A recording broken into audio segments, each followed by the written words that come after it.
Thank you. Good evening, Mayor and Council. Thank you for joining us for the Monday, February 8th Council briefing. Sounds like we may have Council Member Jansen joining us in just a minute. We have a handful of items to go over with you tonight. Two of them are updates, just snapshots or records in time, so to speak, of JFRD and short-term vacation rentals. But the other three, items 1, 3, and 5, we are looking for some policy direction from Council on. So we'll go ahead and start off with topic number 1, which is biosolids disposal. You should have received some information from the Public Works Department in advance of this item. And we do have our Public Works Director, Dennis Barron, here to talk a little bit about the issue and what we're seeking some direction on. So Dennis, I'll let you take it away.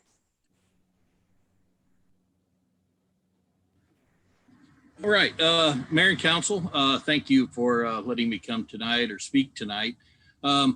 We're kind of faced with a little different scenario than what we've had in the past. We have a trucking firm, Merrill Brothers Trucking, that won a bid 3 years ago to be able to do our trucking for a 3-year contract with 3 1-year extensions. And they came to us to say that they can't afford at the prices we've got to continue with the extension. So they're trying to give us plenty of time to rebid, to be able to find a new trucking company. So in the process of that conversation, that led us down the path of trying to figure out some biosolid alternatives. Okay, so right now we currently haul biosolids from the PPP plant to the landfill, all the way off 301 and I-10. So it's pretty good haul all the way out, all the way back. The company brings us a big semi-full, semi-empty. We fill it up, they haul it out and bring it back. We do that approximately 160 times a year. That was what the contract was bid for, was 160. This year, I think we've only done 123, as in 2020. So we've got a little different idea. So look at the bids from last time around. Merrill Brothers had a bid of $500 per truckload. The next closest bid was like $540. And then the other 2 bids were in the 800s. So we're a little concerned about what kind of bids we're going to get when we go out to bid this time around. In the process of discussing with Merrill Brothers, because they have been the best trucking firm we've ever had, we started talking to them about what alternatives are available. And they mentioned this alternative of biomass, which is a organic composter. They're just outside of St. Augustine, and they take the biosolids and they mix them with basically brush, tree chips, any leaves, anything you can do that you basically recycle that direction.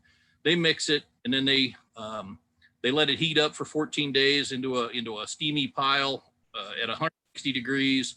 Then they move it around and they continue that for 2 more weeks at another 140 degrees. And at the end of it, you end up with some very, very, very good organic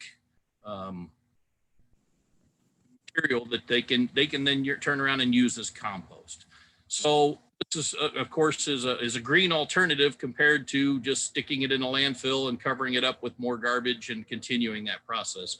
So what we're asking for today, since we have to actually rebid our trucking, the facility, Merrill Brothers, kind of approached us with the fact that it's a lot less of a drive and they don't have the 1 to 2 hour wait to unload at the landfill, or like they do at the landfill.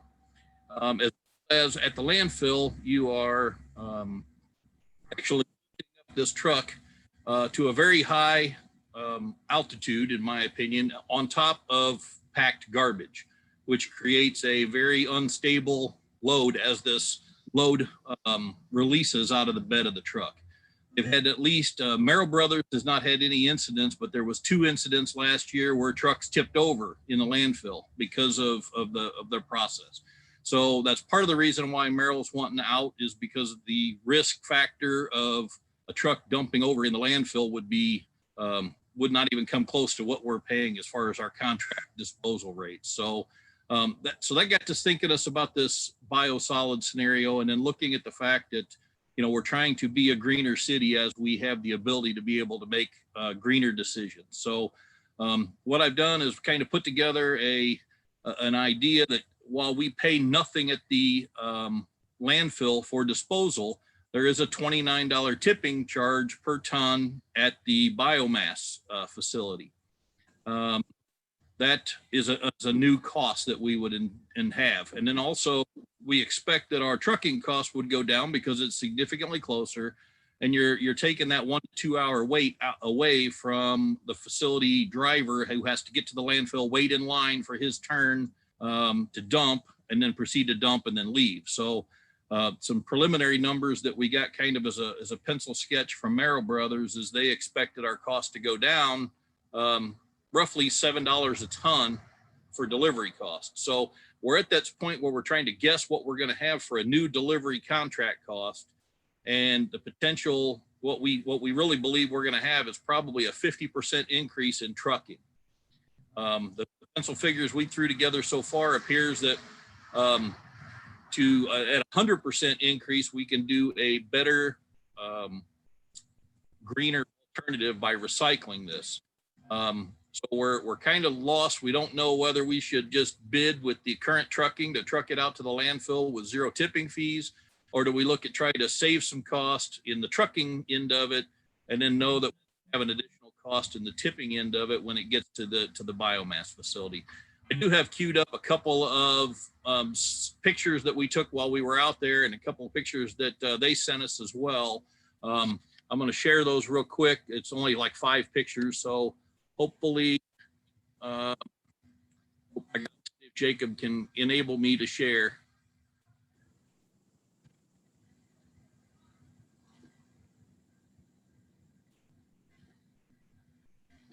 Okay, still not coming up. So I'm not going to be able to share those pictures.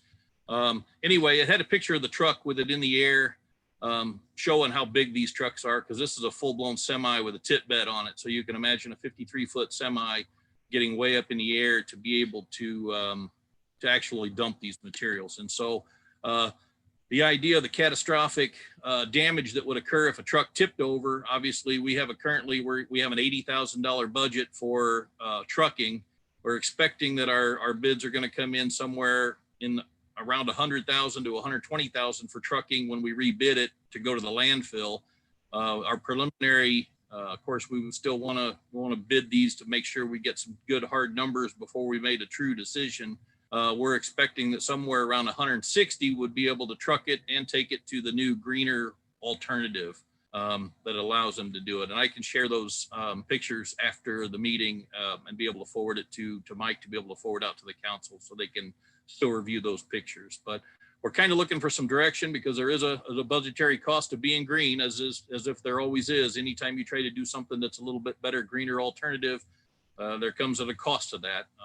And so, that's kind of the direction we're looking is, do we need to continue to try to go down this path, or do we just need to take the cheapest alternative we can get, even if that means just continuing to landfill it?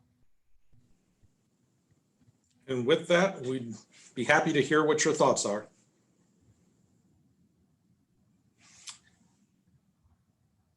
And I see Councilmember Dumont has her hand raised. Yes. You guys can hear me, right? Okay. Yes. Yes, ma'am. Microphone's over there. I have 2 questions. Well, one, I really like the idea of being more green and environmentally friendly and all that, even at a higher cost within reason. My concern is, if we stop using the county landfill, does that negatively impact the interlocal agreement? In other words, is there some kind of a clause in the interlocal agreement says that if you stop using it, then when you come back, we have to renegotiate any kinds of fees that we can then add on? Because right now we get to use that one for free. We'll double check. We'll Got have a copy of the interlocal agreement. Yeah, we'll take a quick look at it. We'll have the city attorney review it. But I don't believe that will hinder us, since we still have other waste streams that go to the landfill on a regular basis. All of our solid waste collection for the city, as well as storm debris. When all of that's collected, that's all going over to the landfill. So I do not think it will be a problem, but we'll double check. Thank you. Just in case in the future something happens with this private company and people all of a sudden don't want to be green anymore, I just don't want to get caught in a lurch with no longer being able to use the county one. Thank you.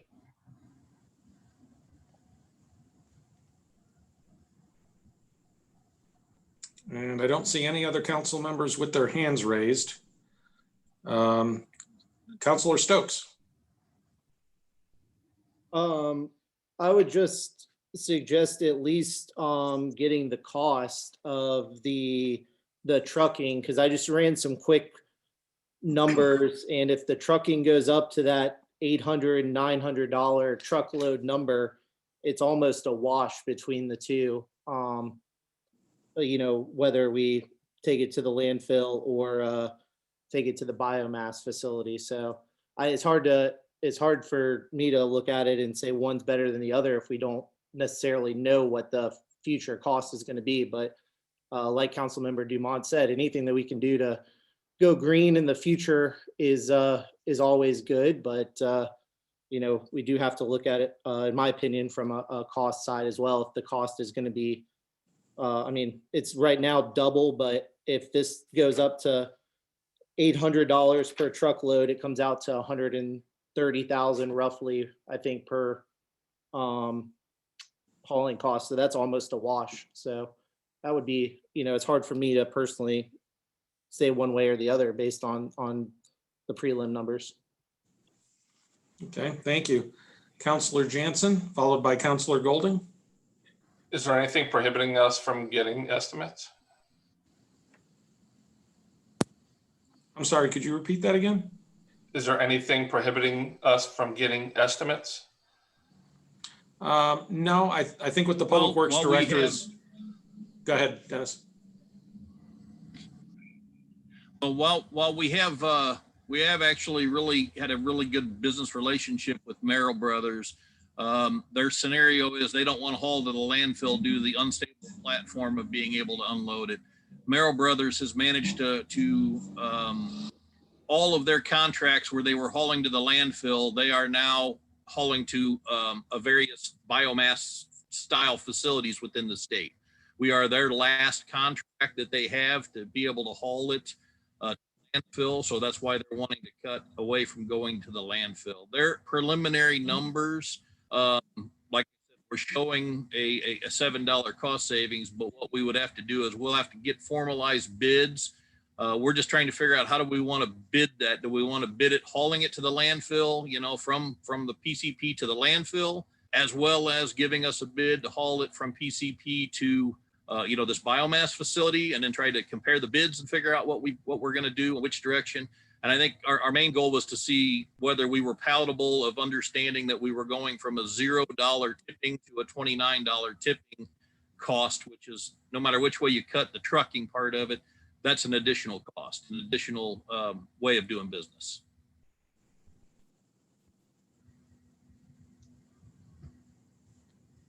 Councilor Golding. I would just say that I would be interested in getting the quotes for for hauling to the biomass. I mean, doing the more green, sustainable option for sure. But I would also, I think it would be good for us to get the other estimates as well. I like the idea of us doing something that's greener and more sustainable and not adding to the landfill. And I think if the cost difference was reasonable, that could be something to support. Thank you. Councilor Meza. I'm on the same page. We'd like to get some of the estimates. And one question that I have, if we were to, let's say, I see that we will have to budget $160,000. How will that affect some of the taxpayers at the beaches? Or there's no increase in any of it of the other charges in the for Beaches Energy, as you know. Right now, we've spoken with the finance department, and for at least the foreseeable future, the water sewer fund would have the ability to absorb the cost. It's really going to come down to what the cost looks like, not just in year one, but in future years going forward. There is an automatic escalator built into the water and sewer fees. I believe there's a CPI escalator that goes into effect every year. So as long as the future years don't accelerate too quickly in cost, we may be okay for a long period of time. Okay. And Councilor Nichols. Are we able to bid it as an alternative A and an alternative B and give a little bit of a bonus to the green, like a 1% or 2% bonus to the green side? Can you do an alternative and see what the best thing comes in? Dennis, you want to take that one? Not for sure if I understand the bonus scenario. Our thoughts would be to actually. Oh, go ahead. Sorry. Our thoughts would actually be to bid it with both locations. So, bid A would be from here to the landfill or from PCP to the landfill, and bid B would be from PCP to the biomass facility for disposal. Any of the trucking firms that are going to be bidding that are going to understand that they gain the ability to have the 1 to 2 hour wait time at the landfill to be able to dispose of, as well as even if the company that bids for us happened to be one of the companies that had a tip over last year, they're going to understand real quickly why we're wanting to make that change as well. We did actually go down to the biomass facility and actually toured it to see what they did and how they did it. And I can tell you there's a lot of places locally that are hauling. Fernandina is hauling their own sludge all the way down there themselves, down to St. Augustine, as opposed to disposing it. Of course, they don't have the same agreement with the landfill that we do. So therefore, this might be a cheaper alternative. I did a quick run of what the landfill costs were to a normal consumer. And it's actually $29.87 a ton is the going landfill rate today for any other consumer that we're getting, like I said, in that 39-year-old interlocal agreement that we're getting for zero. So, our thought would be to go ahead and bid both. I think we were just wanting some additional direction as to whether we would consider a green alternative, knowing that there is a cost to doing business, or whether or not there was just no pallet to do it at all, and whether we just needed to pursue with our standard, 3-year with the 3-year extensions as a contract for towing and just continue to tow it to the landfill. I guess what I was saying is with the two alternatives, having kind of like an A plus B scenario where, there is some value with the community, with it being with us going green, wanting to be green. But I think there should be some way when you put the bid out, to be able to determine, is it a 10% increase in cost? Is it a 5% increase in cost that the city is, willing to absorb, when you're comparing them, to let them know. So. Okay. And I know Councilor this Jansen. facility as well also. Go ahead, Dennis. I said this facility as well also had a couple other opportunities for us, because they do use green waste. In talking to them, in the scenario of a hurricane event where we had disposal, a large amount of disposal of green waste, this company would also accept the green waste at a $17 a ton tipping cost, which is significantly less than what it does right now to go to the landfill if we had to hook them up, as well as concrete, which we have an excessive amount that we need to get rid of as well. So their concrete is currently zero. So we're hoping to take advantage of that, whether we do this recycling of the green organic materials as well as the biosolids themselves. Councilor Jansen, followed by Mayor Hoffman. For you, Mike, do you think there would be any kind of federal grant or federal funding or some kind of benefit for going green? Is anything that exists out there, or can we even explore something like that? Likely not with regards to biosolids. It's been around too long. It's too adopted as a practice to really find any type of grants or other types of state or federal incentives to go in that direction. And Mayor Hoffman.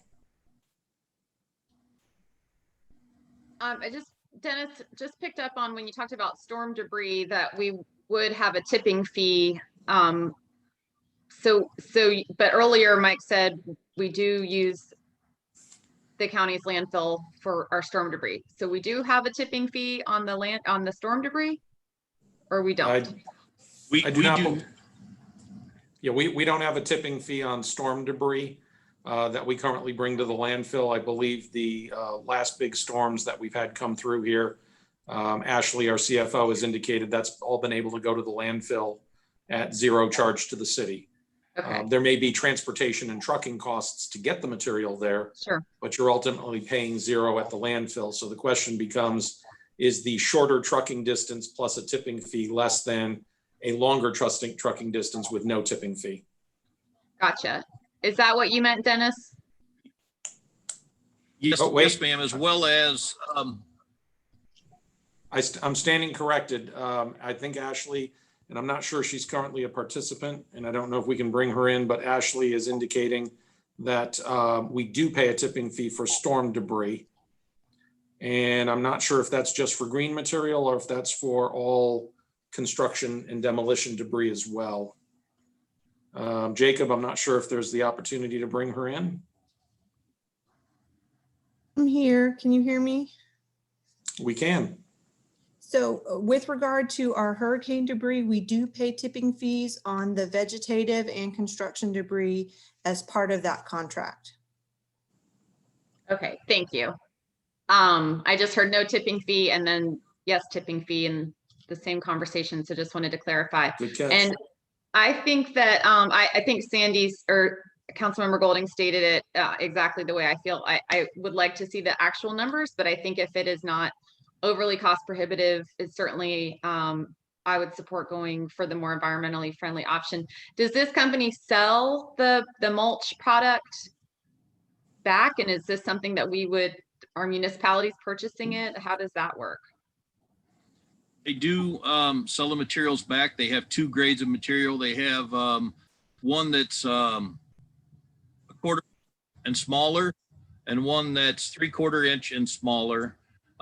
So the 3/4 inch and smaller is kind of more like a woody mulch. You still have wood material in it. It's generally listed as a composting you use for gardening or flowers or whatnot. And that runs right now, that's $10 a ton as far as their finished product goes. They're 1/4 inch or smaller, which is designed for golf course usage. It actually spreads directly on top of the fairways and greens, and because of it being so fine, it actually goes down in between and goes down into the actual earth. But that's runs at $80 a ton. So they're kind of getting you on both ends. They're charging you to get rid of your materials, and then they're charging you to be able to buy what they produce when they're done. And I did want to clear up on the green waste too. The green waste right now, they charge $17 a ton for tipping cost. That is just to the general public. If you load up a load in your truck, you go down, they weigh it, they'll take it from you if you wanted to get rid of it. So I don't know what they would charge. All I do know is they have an agreement with the landfill that because they need the green waste material to be able to make this, they can go themselves to the landfill and get all the green waste they want for nothing. They just have to pay for the trucking. So I'm not for sure where the conversation would lead as far as green waste or as far as disposal, during a hurricane event, whether there would be a charge or not. I was just relating that currently their charges as posted were $17 for green waste, $29 for biosolids. Thank you, Dennis. And the final hand that's raised is our city attorney, Chris Ambrosio. And Mike, Chris, yep, there you are. I read the ILA, our CFO just sent it to me, and it provides that we shall have the privilege of depositing our garbage and refuse in the city of Jacksonville sanitary landfill operation free of any and all charges whatsoever. And then throughout the rest of the document, there's nothing in there that speaks to us jeopardizing that in any way if we were to use St. Augustine for a portion of our refuse. So we would be fine. The ILA will still be good for us for all of our other needs. Awesome. Thank you. Okay. Well, I think that gives us the guidance we were looking for on how to proceed with this particular item. Dennis, you got what you need? Do, yes, sir. Fantastic. All right. Well, thank you, Dennis. We'll jump on to item number 2. And item number 2 is more of a report card for the city council, for the new council members. A year ago, November, the city started its contractual relationship with Jacksonville Fire Rescue Department to provide fire and EMS services to the city of Jacksonville Beach. As part of that arrangement, we kept fire marshal services in-house here at the city of Jacks Beach. The fire marshal not only does some facilities planning and inspections, but he also does site plan review for new development that's occurring within the city to make sure it complies with NFPA. So I asked our fire marshal, Steve Shadow, to put together some information for you all to take a look at. Rather than do a year end based on November 23rd or whatever the date was of the contract, we decided to just align it with the actual calendar year, since that's how JFRD tracks all of their data. And it made it easier for us to be able to pull that information into one concise spreadsheet. So with that, Steve, hopefully you're on the line. And if you are, I will turn it over to you to walk through some of the contents of what you've provided. All right, what I followed up and provided y'all, you sent some good questions there. Was, I guess one of the big concerns that the council had was the response times. And we reviewed the response times for what the Jacksonville Beach Fire Department did and what the JFRD is doing.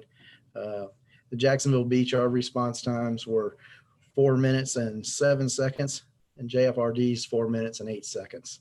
So there's no, it's right on the same, no change there. Now, our response times included non-emergencies. Theirs are just strictly for emergencies. But you can't, that's right there. Some of the other issues were as far as having one less fire engine at the beach. While there's one less fire engine, there's one more rescue unit at the beach. So being that most of the runs are EMS type calls, we made out by having one closer than waiting on Atlantic Beach there, where the ambulances can go single shot by themselves if need be, if the engines are out of the house. And then you have the 3 other fire stations around. So if a 3rd engine was needed or 4th engine, it's right there responding. Whenever there was a fire, just like before, all these other stations respond to anyway. You don't get just one fire station when there's a fire going to it. The normal assignment for JFRDs, 3 engines, 2 ladders, a rescue, et cetera, chief. So they're sending a complement of at least 16 people during a single response. And there, so losing the other engine did not make a difference in there. Fire load is only 1% of our calls here and 1% nationwide. There's not fires, it's all on EMS type calls in there. Another question that was raised was about the 911 services and the change in the communication system. That has not been completed yet. Cell phones still go downtown and then come back. There's not going to be, if it changes and Jacks Beach starts receiving the cell signals here, they're going to transfer the EMS calls in town and the police calls will be taken here. It's a push of a button to transfer a call. The dispatchers will say, when it rings, what's your emergency? Do you have fire, police emergency? And when they say it's a fire EMS call, they push a button and the call transfers to town. Right now, if it's that way, it transfers here if it's a police call. So that's going to be you won't notice a difference in there when that occurs either. Some of the questions also on the services that are currently being provided. Right now, the only difference is, and we've been able to work through some of this, I still do the child safety seats here. The engine companies for the city of Jacks Beach used to help with fire inspections. They would do those monthly. Since that is not a service Jacksonville provides, those have been transferred over, and that's just under the normal inspection routine of my office. And I do have some part-time help and get one inspector a week, and they'll pick up those engine company inspections and do those for the most part. And they cover when I'm off, they can do that.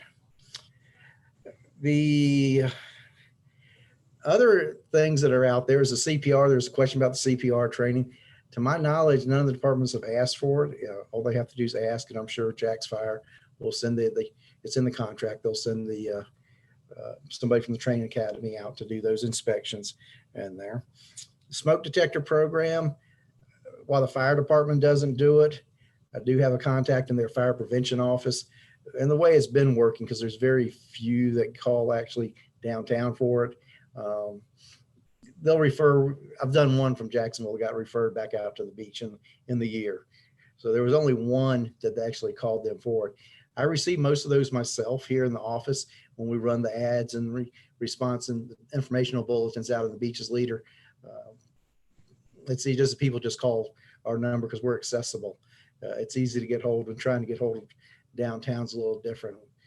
Their fire stations are non-listed numbers, so somebody just can't call the fire station and get the information in there. You have some questions regarding the pre-fire planning and hydrants. Jacksonville does their annual hydrant inspections. Our Public Works, they're out there doing the flow test in there. So we're right on track with that. The fire prevention or the pre-fire planning, I've been working with Jacksonville on that. I send them information like Margaritaville to help them do the pre-fire planning. It's easier, found out over my career, if I can get, actually I have access to the plans and I just take, like it's called the life safety page, and I'll forward that on these big jobs where they'll have all the information. They can transfer it over and make those pre-fire plans in there. Right now they're going through the ISO inspection. So there's been a lot of interaction between us with this. So trying to get the best grade for the city that can happen. And we're countywide, I should say, not just city of Jacksonville Beach, but it's countywide grade. The special events, there's been a topic there. One of the questions that was sent was the staffing requirements. Jacksonville sets their staffing requirements by ordinance, just like us. And I don't know if you saw what I sent out on there. For 500 people is when their ordinance kicks in. They're required to have 2 people, EMS personnel on site. That's a little different than the way we had it. Our numbers would be a little bit higher, and we would base it on several other factors, what was going on, alcohol at the events, several different things where we come up, and past history of it, where we have a known history of what was going on. They're just learning what's going on in our special events and the need and the impact on the fire services. But that's why they charge those fees and require people to be out there. So the present service they're applying at the beach does not get negatively impact with a large special event. It keeps the trucks on the road and doesn't have those guys over at the festival site and there. Otherwise, the run loads stayed the same, fire loads stayed the same. EMS is the one that's activated, tying everything up. You can't just go to the fire stations like you used to. There's a question about blood pressure checks. Jacksonville does them, but they're locked down, and the fire stations, they're not letting people into the fire station. They're not doing fire station tours anymore because trying to keep the public out, keep their guys healthy in there. I know there was a question about what do they track and they don't track. They don't track the number of blood pressures they do in the station. They don't track the number of fire station tours they do. And there's nothing we require. The contract doesn't require them to track that information. But those are performed at these places. It's just part of being in the fire department. And I interact with the guys in the fire stations like before all the time. We have to work together because there's information we both need from each other, and we have a good working relationship. Did I leave anything out? You guys have any other questions? Steve, maybe if you can just back me up on this, because I know as the fire marshal, you'd be one of the first ones to hear. But I know I can say with confidence that the city manager's office has not received any complaints from members of the public over the past 12 months with regards to service provision by JFRD. Have you heard anything from your end as the fire marshal? I have not received any information or any complaints there.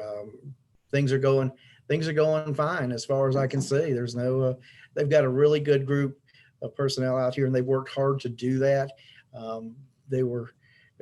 They don't want there to be any issues. So they've got some of their best people out here with really good personalities that fit into our city, the way our city operates, and the personalities out here So you've got a good service going. It's working well. There are no issues that I've heard. Thank you, Steve. We'll jump into any questions or comments that the council have. We'll start with Councilor Golding, followed by Vice Mayor Nichols.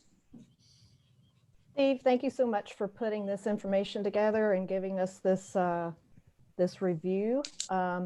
Question for you. I know that historically our fire department would do at least 900 fire hydrant checks, it seems, a year. And I see that JFRD did test 987. And I looked at our contract. Our contract doesn't specify how many fire hydrants they need to check on an annual basis, but do we have, is there a number that they are shooting for to make sure that our fire hydrants are getting checked like they should be? Right. The number in there is, if we put a number, the number of fire hydrants is always changing. So that would be a target that we wouldn't want in there. It's just annually all the fire hydrants have to be serviced and tested. And that's what they do. Flow test is something that our public works department does. And we try to get we want 250 hydrants tested a year. In 5-year period, you have to have all your hydrants flow tested. And that's what Public Works is doing. So we're meeting that part of it, and they're meeting the other part of the annual service of the hydrants. So you're saying that they are testing all of our hydrants every All our year hydrants. then? Okay. Correct. All right. Thank you. Vice Mayor Nichols. Are our cost savings what we anticipated? Yes. Which is about how much over each year? Around Let me see if we have Karen Nelson on the line, since she probably knows the numbers off the top of her head. Thanks to her for negotiating a good contract. Yes. Mike, I can make a good estimate, but if Ashley is still available, she probably has a more accurate number than I do. Okay. I'm not sure if Ashley's on the line. And if we can't give it to you tonight, we'll get that information to you by email and send it out to all council. Karen, ballpark, what are you thinking? I'm sorry, say again? Oh, there's Yeah, Ashley. the first year savings was in excess of $1 million. I believe it was estimated to be about 1.5. Ashley, can you provide us with a more accurate summary that we've gotten through the first year? So I can give you more detailed information next week at the council meeting with the monthly financials, but I think we estimated about $1 million per year, and I think we are realizing that. That's fantastic. Great job. Cool. Any other questions or comments from council before we wrap up this item and move to number 3? Okay, we will move on to item number 3. Steve, thank you for the update from JFRD. For this next item regarding the Parks Assessment Study for the new council members, last year, we actually had a council briefing where there was a council consensus for us to go out and do an audit of each of our park facilities to get an idea of what their conditions were and how we should proceed forward as a city. Director Fatides and his staff put together what I think is a very good and comprehensive report on each of our different parks throughout the city. One of the things he wanted to do tonight was to, for the benefit of the new council, give you all a high-level snapshot of what the contents of that report are, and then also talk to you a little bit about what the next steps are, where we go from here. And there's some specific policy directions that he'd like to ask you, which are actually contained in the cover memo for this particular item. So with that, Jason, I will turn it over to you. Thank you, Mike, and good evening, council. I just want to start by, I guess, emphasizing that what the study did not include some of the other areas that parks are responsible for, and that's the cemeteries, the golf course, medians, and then we have several other pockets of property that we maintain, but that's not included in the report. The report, the objective was to make an assessment of our parks to determine, are we meeting our objective in keeping them safe, Are they offering the amenities to our residents, and are they attractive? And so we set about by going through a lengthy process in detail over each park. But a lot of the study came from the survey that we did, gave us a lot of good feedback from the public. I'm not going to go into much of the detail. I think, you know, it's kind of spelled out in the summary.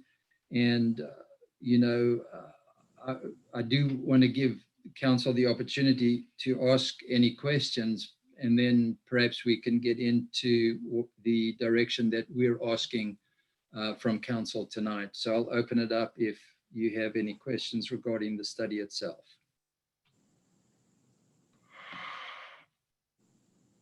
And so we'll start with Councilor Meza. Yes, Jason, you guys did a good job, and thank you for taking me around the parks a lot last year in December. I know I read the assessment and everything, and I know I've had a few residents reach out to me about Gonzalez Park, and they were wondering, obviously, when things were going to get done. And now that you're here, obviously you're asking for our direction. On the Gonzalez Park, when do you think some of the things that you were talking to me about, when do you think you could start getting that or accomplishing some of those things you were talking about when we met, of repairing some of the things that were wrong in that part? So thank you, Councilmember Meza. That goes directly to one of the two directions that we're asking council tonight. And that is, you know, does council concur that improvements to Gonzalez Park should be a first priority? And if so, should we engage a design firm and, you know, to reimagine it into a master plan? Or should we begin what we suggest to do something immediately and then tack on to that with a master plan? So what staff had suggested was, you know, the issue at Gonzalez Park, main issue is that we have a vagrancy problem. The city attorney, along with the police department and the parks department, worked together to create chapter 20 of our ordinances. And that's given the police department some teeth to, you know, follow some trespass laws that will help us there. But when council met in September of last year, one of the issues they raised was, you know, if we raise the level of activity in that park, that would mitigate the vagrancy issue. And so staff, you know, are offering an alternative in that we have an organization that's willing to donate the cost of 4 pickleball courts to the park. We feel that within our current reserve budget, we can come up with the monies to renovate the restrooms. The restrooms are essential for not only park participants, but for the pickleball. And with that, we think that immediately it would help curb the vagrancy issue. It would bring some activity into the park. And then some of the other suggestions, you know, apart from going to a design firm to get it reimagined, was to create a multi-purpose field from the 2 currently less used softball fields, and then to add to that maybe a walking trail and a fitness exercise equipment. So I know that's a long-winded explanation, but that kind of encapsulates what we are asking direction from council.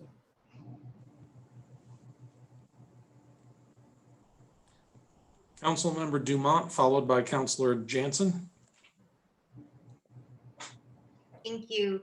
I have some questions that I'll just ask you later on because they're not directly related to the question that's in front of us. But one of the larger questions that you have us debating is how we want to move forward on parks, just in general throughout the city. And Gonzalez, that is, you guys did a great job with your survey, and that is obviously one that really needs a lot of attention. When I look at the park system, I see parks in a couple different settings, or meaning like purposes who would use them. There are community parks. Gonzales could be considered a community park, Tall Pines, Huguenot, all of those. There are destination parks, that's South Beach Park and the tennis court, the golf course, obviously, and Wingate Park are more destination parks. And then you have some parks that they're both. So while we have the tennis center at Huguenot, there's also just a neighborhood aspect to that park system. Same thing with Sunshine. People who live by there think of that as their community park. I would like to see at least some basic level of service and maintenance throughout all of the parks. Because if we just invest in Gonzales, while it needs it the most, other people are going to say, well, what about my park? So at some, it's like if we can just figure out what that minimal level would be that kicks up all our parks to that certain stage, and then invest additional, more strategically into specific parks to be able to alleviate some of the issues that were brought forth in that survey. Also with the Latham and the Pavilion destination parks as well. So what do you, did you want to say something, Jason? You kind of lean forward. No, keep going, ma'am. Okay. And this is a question that came up with some of the community meetings at Huguenot. The tennis court. Did you get a chance to see are there any deed restrictions when the city purchased that and decided to turn it into a tennis center? So yes, we were able to locate all the various deeds throughout the years, and none of them indicated a restriction on tennis. Okay, great. And I mentioned to Mike earlier, and I didn't send you a question. I got kind of caught up with work today. The Benny Furlong Center. Mike and I had a conversation, and the city of Jacksonville Beach owns that land. Who owns the building? I believe that it's owned by the city of Jacksonville, but I could be wrong. All right. Yeah. Mike, did you get a chance to look into that at all? I did, and I can't remember what it was. I saw it on the Got two property options appraisers. here. I don't want to take a guess and be wrong. I'll follow up with you. The reason why I'm asking that is that I could see that at least the tennis center, Huguenot Park, and the senior center, all, instead of looking at it as three distinct different areas, we should, when planning for that in our master plan, look at that as one holistic area. So this way you can see seniors in the park, as well as, you know, a walk trail around you've seen some ideas from the neighbors there, the walk around the pond. But that again would be after all the other parks meet a certain minimal level of quality throughout the city. Jack's GIS says City of Jacksonville Beach owns it. Yeah, I believe if I recall correctly, we lease it to them for $1 a year or something crazy. And it's odd, it's a 39-year lease. It's not a 50-year lease. It's either 39 or 49-year lease, of which there's still 17 or 20 years left on the lease. Okay. I don't know why they did that, but that's what they did. Okay, Councilor Jansen, followed by Mayor Hoffman. So when it comes to Gonzales Park, that's sitting in our backyard. And our kids use the park along with obviously a lot of other people. The homeless had been urinating by that center building. I guess it's the closed down restrooms. And then we put in a porta potty of some sort that was there for a little while, and that was removed. And now they're back to using the side of the building again. My fear on these two decisions are, if we just do the renovation of the restrooms and the pickleball courts, are we just going to put a Band-Aid on the park and then, you know, it falls by the wayside? Because personally, I like the first idea of doing reimagined master plan and it being a priority, because that park is I think way overdue. Not to take away from any other park, because there are other parks that need attention as well. I get that, and I agree with Councilperson Dumont. However, Gonzalez has been in poor form for quite some time, and I think it really needs some attention. And I just don't want to put a Band-Aid on it and then disappear for a few years and we don't really get anywhere with it. I fear that, just doing the restrooms, now we've given a restroom to the homeless. So I would prefer to see, and I think correct me if I'm wrong, Mike, but isn't it Article 20 or that gives the teeth for the law enforcement to come in there and do what they need to do with the homeless? I do not know to which article you're referring, so I will The new refrain. one that was just came on board. But anyways, that's neither here. I think that the law enforcement aspect of it can kind of handle some of the homeless issues, but the park still needs tremendous attention. And I'm for the reimagined master plan myself instead of just putting Band-Aids on it. So may I address Councilmember Jensen's concern there, Mike?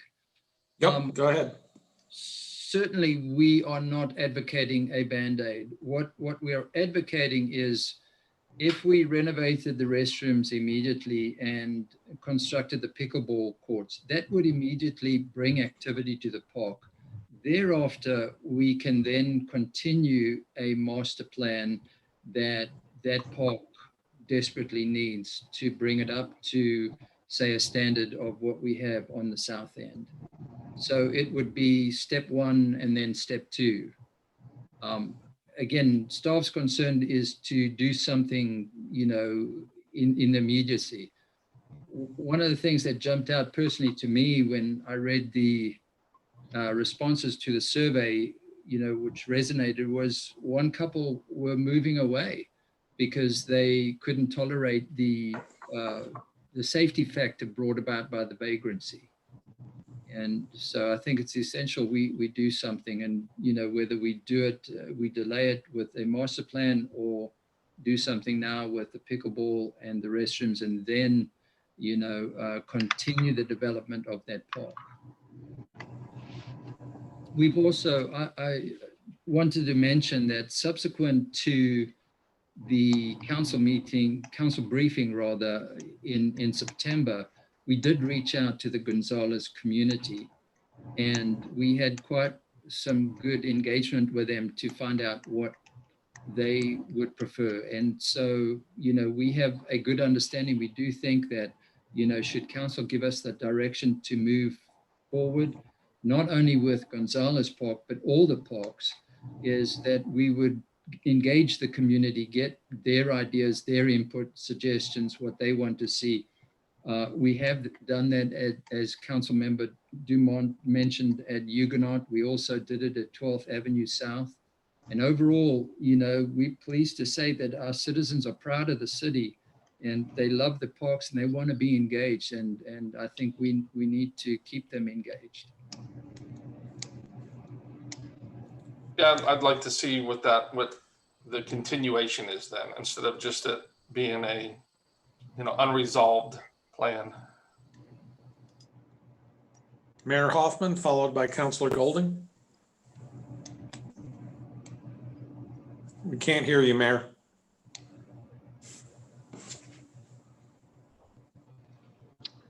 Still can't hear you. Nope.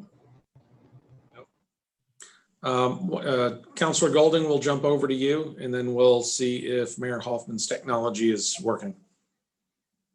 Thank you, Jason. Again, thank you to your department for doing this assessment, because it's very comprehensive, and I fully agree with Councilmember Jansen that Gonzalez is very, very, very long overdue having something done with it. I have heard, because that's, in my district or adjacent to my district, a lot of people who say that they don't go to Gonzalez Park and they live very close, and that's a real shame. And I really hope that we can we can do some of the things that you're saying to increase the use of the park. And I think that that will definitely address the vagrancy issue. With regard to pickleball, and I think I know the answer, but we don't currently have any pickleball courts. Is that correct anywhere in Jacks Beach? Well, we have the tennis court at South Beach Park that is lined for 2 pickleball courts. And I can tell you those are used quite extensively between the tennis and the pickleball players. The demand is definitely growing.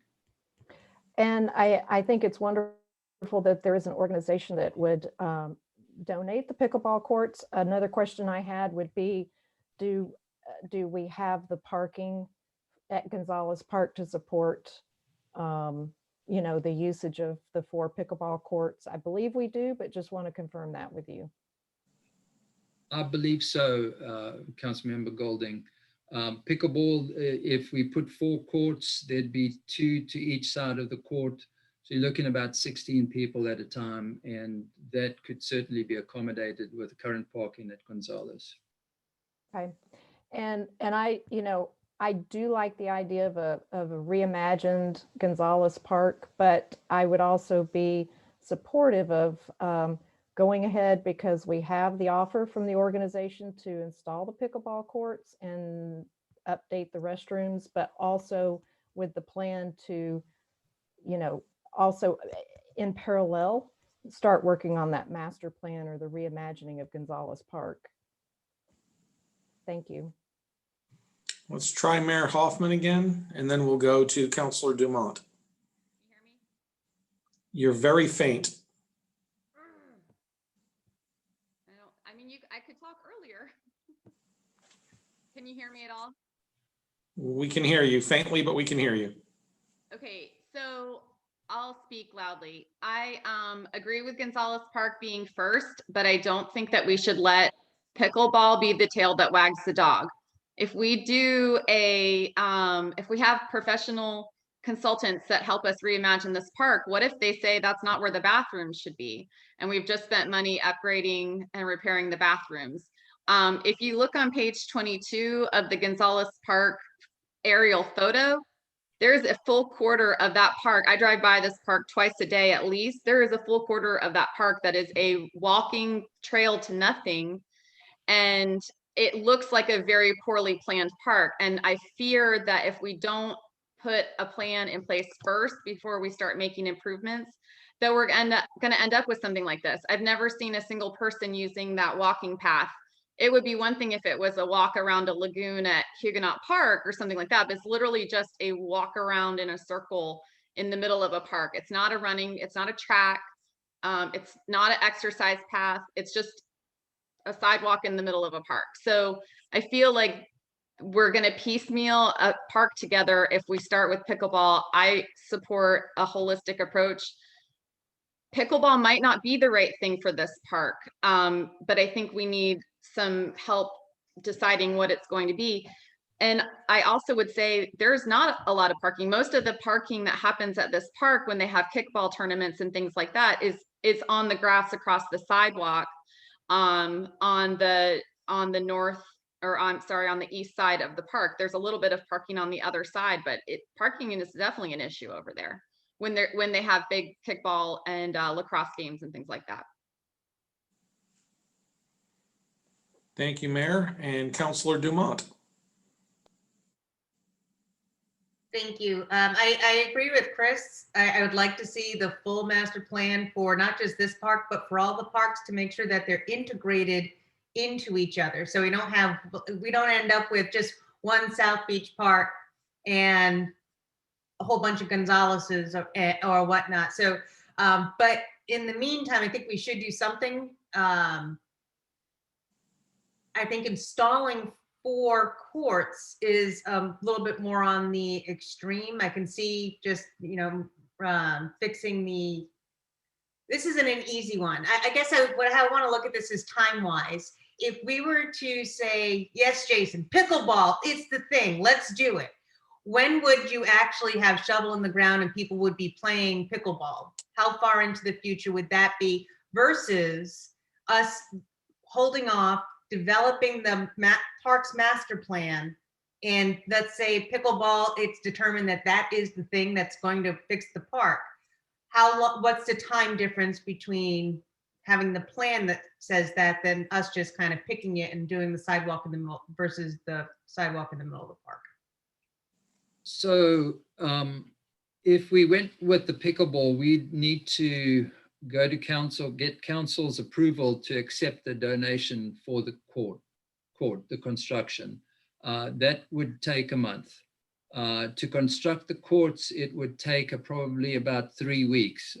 If you factor the contractors' lead times and whatnot, you could add possibly another 3 weeks to that. And in that time period, we could get the restrooms completed. So to answer your question, I'm going to say within 2 to 3 months, we could have a completed court and restroom facility. 2 to 3 months, even with having to go out to bid?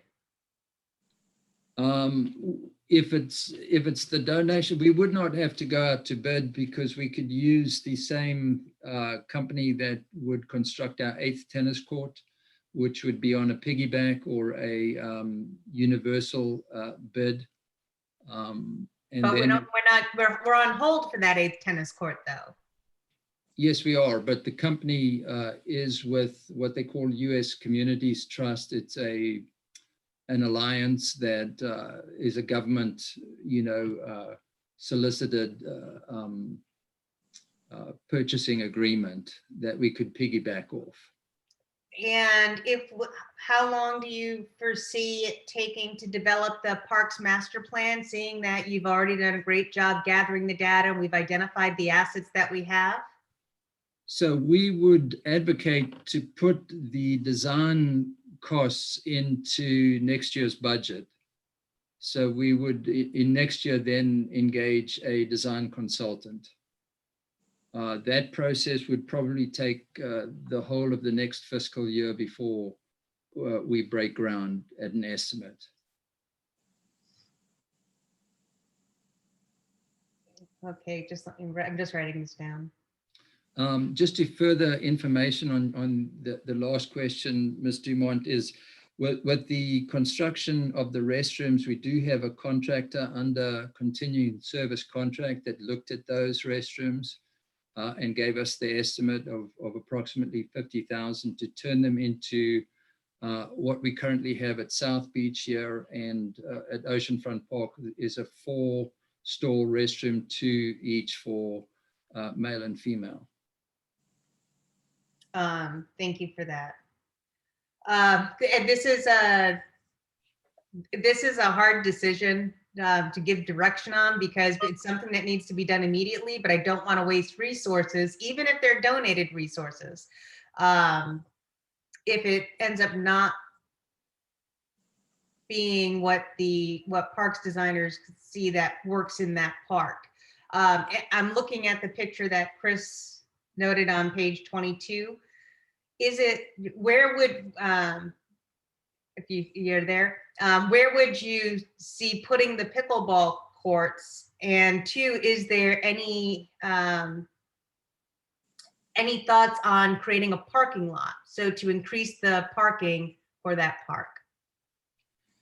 So, Mayor Hoffman brought up several, valid points on, the redesign. You don't want to, put something in there that you got to remove at a later stage. And what we would do if council gave us the direction to move ahead with the restoration of the restrooms. And by the way, we're also looking at the cost, on this. Is it, if we were to relocate the restrooms elsewhere, it's going to be a lot in terms of, putting drainage and so forth in there. But we would carefully look at this with the foresight that this park is going to be enhanced, hopefully to a level that we have here on the south end.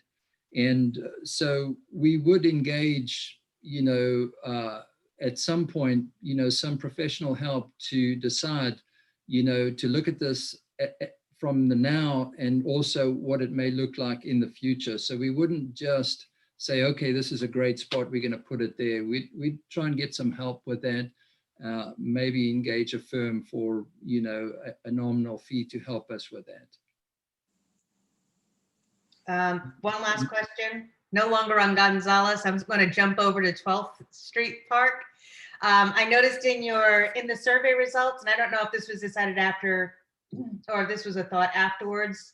I was included in some emails of possibly a playground there for kids once it's no longer a construction staging site, but it wasn't in here. So that's factored in for this year's budget or next year's budget. So Public Works indicated that the current laydown site, which was restored by the contractor, thankfully, to its original, would not be used for laydown for the next 12 to 15 months. With that, we talked with the city manager, and Mike had approved a budget for us for about $10,000 to put some temporary playground, when we say temporary playground equipment there for the kids and the community of that park. And if we were to move it, we could move it later to another park. In the interim, I thought the city manager came up with a brilliant idea, that is to include in the next Public Works project that might use it, the cost of using that laydown area. If it's a nominal cost, we just tell them to include it in the bid and we'll keep our park permanently. So with those parameters in mind, we reached out to the community. Again, we got some good, valuable input and engagement from them. And since then, we have ordered some playground equipment, which should be arriving by the end of this month or the beginning of March. Once it does arrive, we'll meet again with the residents and decide on locations and, possibly even put the equipment in areas that may not be used if it's used for a laydown yard, if that makes sense. Yeah, thank you. And my only other note is to just make sure that you're including all of the communities, and you are doing that with Gonzalez, with 12th, with Huguenot. So you're doing a great job with making sure that people are engaged in their parks and having a say in what goes in their parks, since they're the ones using those parks. So thank you so much to you and your team for that. Thank you. We'll jump over to Councilor Stokes. Okay, I'll preface by saying that our parks and rec system in Jack's Beach is definitely a highlight of the area. So I think we're doing a great job overall there. And the one thing I want to start on is, the first requested council direction is a park strategy document.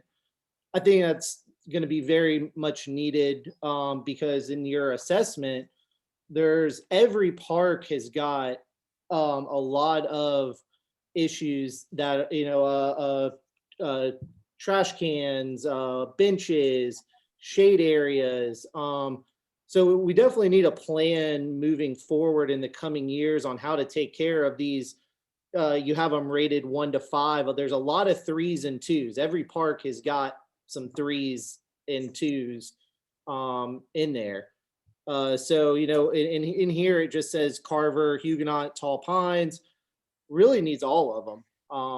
Every park is going to need improvements in the coming years. And then once you get past these 3s and 2s, then some of those 4s and 5s are probably going to be down to the 3s and 2s. So it's going to be a kind of never ending cycle. And, we were just, you and I have just been talking about South Beach Park and some of the issues there. And then, I just was at Huguenot Park today and sent you the photos of the sign there at Huguenot. So, staying on top of some of these things that keep coming up is going to be ever important. Going down to the Gonzalez Park, I think it's great that we're getting somebody that wants to donate some pickleball courts. But it's been bounced around. My personal thought is I'd hate to rush into new restrooms, new pickleball courts, without having some sort of overall design plan for the park. I know when we did our tour, we talked about some of the improvements, and some of the design features, and how it, could be better, better set. And, I'd hate for us to, go in and put in, restrooms, obviously with the piping, that's a little bit different. But if we put these pickleballs, say in the southeast corner, and the master plan says, oh, well, really the best spot would be the northeast corner. Well, now, how is that going to affect the shaping? So I think if we have a master plan, at least some sort of idea what we want to do before we get these pickleball courts in, and spend a bunch of money as well. Pickleball is different, is if they're going to donate $80,000, but if we're going to spend $50,000 of city money, that's a little bit, different situation. We want to make sure that we have a master plan. Third, I like Councilmember Dumont kind of started with talking about our community parks. And I think, when we look at this, we have to decide, South Beach Park is a destination park. You noted in here what if people go to their community parks or go to different parks. And I think, we should decide, so we have a destination park on the south end. Do we imagine Gonzalez Park as a destination park on the north end, or is it just a community park? And that maybe kind of switches the narrative. Would a AstroTurf field on Gonzalez Park be great for the community and make it a destination similar to South Beach Park? I don't know. So because we have to, in my opinion, decide whether it's a destination for all of Jack's Beach, or is it just a community park like Huguenot, which is nice, the Oceanside Park, which is a little bit more community feel, and not where people from all of the city are going to be flooding like South Beach. That was kind of my first thoughts. Okay. Back to Councilor Dumont. Thank you. I like what Chet's bringing up, that one of the larger questions. It goes back to that master plan. Is it going to be a destination park? Should we put the fake field on there? And if we were, then that would impact in a positive way South Beach Park, because it might actually free up, because that's some of the use of that park, because it is a heavily used park. I had two questions, more with the data that you gave, Jason. South Beach Park maintenance comes out of our general fund. I wanted to confirm that, right? For maintenance for South Beach Park, it's $62,735. That's general fund. No, that's CRA funded. So how are we using CRA funds for maintenance? I thought that was something that CRA funds couldn't be used for. Well, hopefully Ashley will jump in and verify or correct me. But from my understanding, the TIF on the south end, if the CRA created it, the CRA should maintain it. Okay. Correct. Yes, we had to enter into a specific agreement for that. Normally, you're right, CRAs cannot maintain assets, but we have an agreement with the county that allows the south end TIF to maintain what it built. So it doesn't maintain the playground. It does maintain the what do they call it, skateboard, and the field. I don't know about the tennis court. It does maintain the tennis court because the agency built that, but you're right, within the boundaries of Sunshine Park, because that was a community city project, the South Beach agency cannot maintain that. Okay, great. And the $62,735, that's total maintenance. That's not split up between what comes out of CRA, what comes out of general fund. Let me just verify if I go back.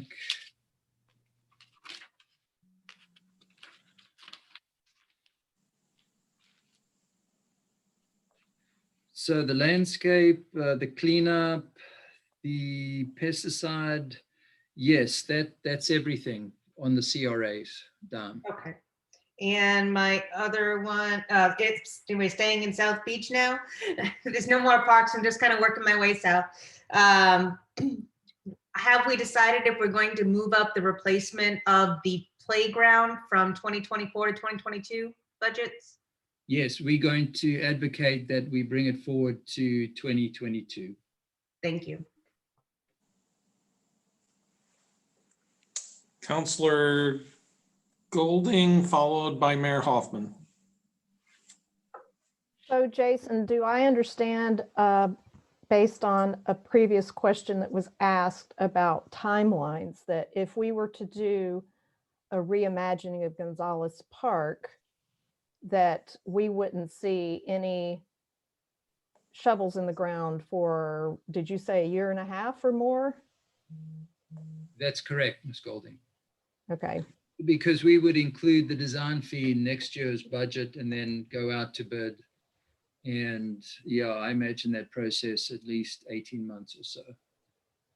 And for the benefit of mayor and council, one of the things I've written a note to myself here is to get with CFO Gossett later this week to see if there's any way we could advance the reimagining of Gonzalez Park from a study and or design perspective to move it into the latter half of this year. Yeah, because I was going to say, I mean, I definitely support a reimagining, but it's very painful that if it were going to be something that was going to take so long, because it was needed like several years ago. So if there's anything that could be done to do that, then I think that definitely needs to happen. Thank you. Mike, I just want to Mayor. say thank you. You answered my question that I was going to ask. I make some mental notes as we go through these topics. Mayor Hoffman, followed by Councilor Meza. I just want to go on the record with my vote that Gonzalez Park should be considered a community park. It's surrounded on all 4 sides by single-family residential, very close, just right across the street where South Beach Park is totally different. I would also say that the people that are using that field, I kind of cringed when we talked about the artificial turf field, because that's organized youth sports typically, where the people that are using the Gonzalez Park fields are largely adult, kind of intramural type social teams. So just drive by there on a Saturday morning. It's young professionals playing kickball, and it's really probably the only place they can really do that isn't being taken up by youth sports and leagues. So it's just nice to see that. I think it gives it a different, it differentiates itself from the other parks in our system. So I just want to say, before there's something nice and kind of neighborhood and homegrown about the park, and I don't want to, kind of over engineer out of that, but I also, I want to do it right with the consideration that it is right in the middle of a residential area. Thank you. And Councilor Meza. No, I just wanted to say that I agree with Sandy and Mike. Obviously, if there's any way that we could advance this, would be great.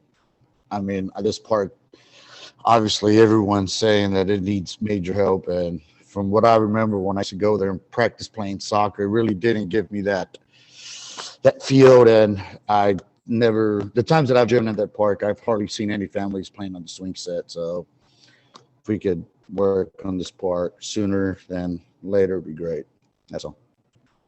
Okay. I think we got the direction we were looking for from council this evening. We'll be doing a few things behind the scenes over the next couple of weeks and hopefully provide some information back to council. I do see Councilor Stokes. Did you have one more comment on this? Yeah, since we're talking about parks, I just would like to bring this one up to attention, is that when I was at Huguenot Park, I noticed an issue. I used the new, Jason calls it the OCR program. I'm not really sure what that stands for, but to let parks know that there's an issue. I notified him, but then I also sent a kind of follow-up with some pictures, because I couldn't send those through the system. I couldn't figure it out real quickly. And he said he had already received it. So that was really good. The only issue I had, and I was wondering if this is something that, since we're talking about parks, we could look at is they're just like laminated pieces of paper on the trash can. And it was like, when I was walking around South Beach Park today, I only like saw 2 of them, and one was on a fence and one was on a trash can. The one at Huguenot was on a trash can. The one at Oceanfront Park was like on the electrical door. Is there a way to actually make like a nice sign to let people know? Because people are your best way to know when something's wrong with the park. We're doing weekly inspections now in all the parks, but you got people that are going to the park multiple times a week, and they can let you know a lot quicker. Like, I'll let you know an issue today. And so, I'm sure other residents could do that. With it just being right there on the side of the trash can, it was really tough to see, and like to get some new signs out there at the parks if possible.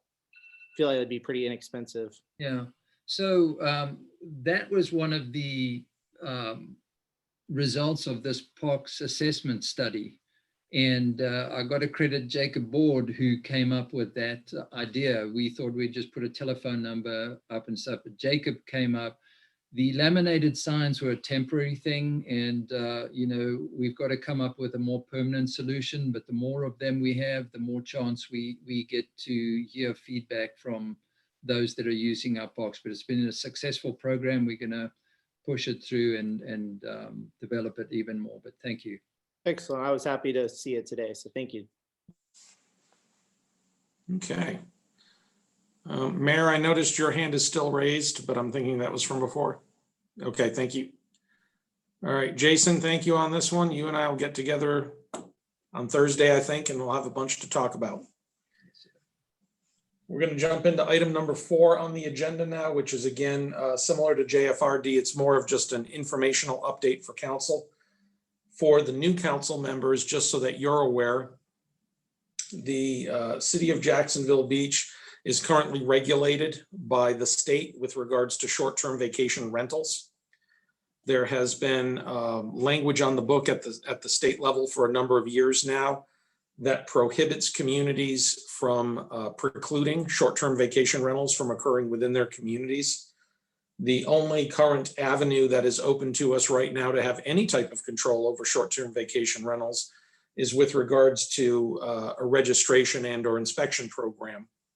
One of the things that the staff has been doing over the past 12 months or so now is going through the process of trying to get those short-term vacation rentals within our community registered.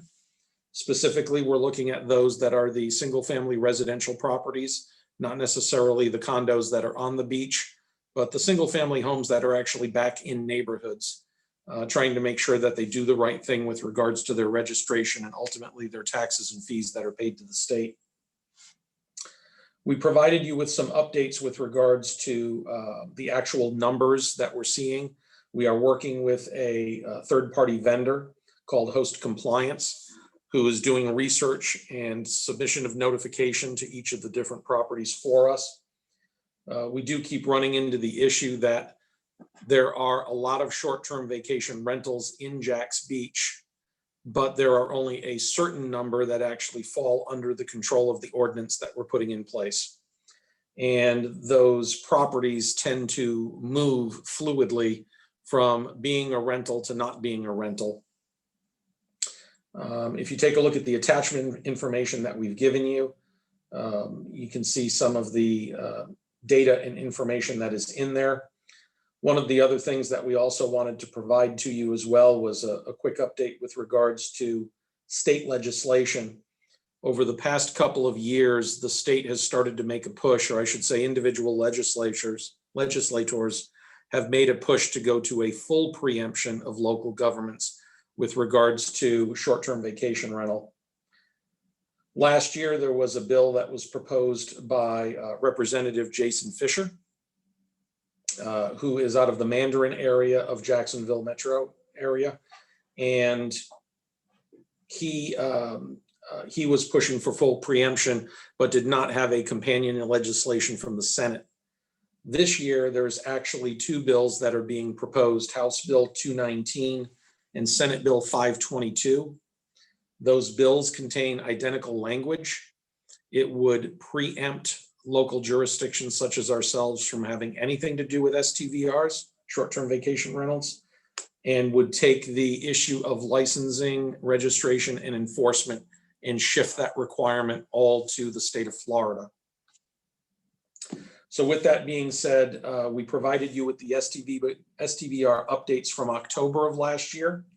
We've given you some of the updates as of February 3rd from the fire marshal and our senior planner, Heather Ireland. And we're here to answer any questions that you might have on the topic. But again, this was not meant to be seeking any policy direction. It was just to give you some updates of where we've gone over the last 90 days or so with some of our numbers. And I see Councilor Golding has her hand raised. We'll start there. I'd just like to add a few comments to what Mike said. Actually, there was a Senate bill that was sponsored last year, also, Mike, by the same sponsor that brought forth the Senate bill this year. So the same two guys that sponsored the House bill and the Senate bill have brought those forward again. The biggest issue that I wanted to share with some of the new council members is that when we were looking at this ordinance, the biggest problem that I saw, and I think my fellow council members would agree, was the fact that a lot of these short-term vacation rentals are not registering with the state like they're supposed to. They're not getting licensed. They're not licensing with the state like they're supposed to. They're not paying the taxes that they're supposed to. They aren't getting business, like the business license from us as well. So a lot of the reason why we needed to do this was to make sure that they're doing the things that they're supposed to be doing. My biggest concern is if the state preempts it, the state is not in a good position to ensure that all of these vacation rentals that are in each of these communities are going to be doing what they're supposed to be doing. And so the preemption is a very, very bad thing. And I hope that you guys will, there's a way to sign up for notifications from the Florida League of Cities, and they're already pushing out notifications now about the vacation rental preemption bills that are going to be going before committees. And so I hope you guys will follow that and get involved with it. But as you can see, though, obviously we're having a hard time getting them just to register with us too. But it's with it being closer to home, I think we're in a better position to be able to get these vacation rentals to do the right thing. So thank you for the update. Thank you. Mayor Hoffman. I just wanted to concur with Sandy's comments there, and that Mike and I just emailed back and forth today about sending a letter from the city to our representatives and senator, and we'll send you guys that information too. But it would be really, this is something where we should all be actively lobbying against it. It takes away our local control over short-term rentals, and then they're not going to call Tallahassee when there's a problem. So it's going to be up to us to deal with any resulting issues or challenges that short-term rentals present to our community and to the neighborhoods that they're in. So I would say this is one, if anything, if you're going to get involved in any legislative issue this year, this is the place to start. Thank you. Councilor Dumont. Thank you. Yes, I strongly reiterate what Sandy and what Councilmember Golding and Mayor Hoffman have stated.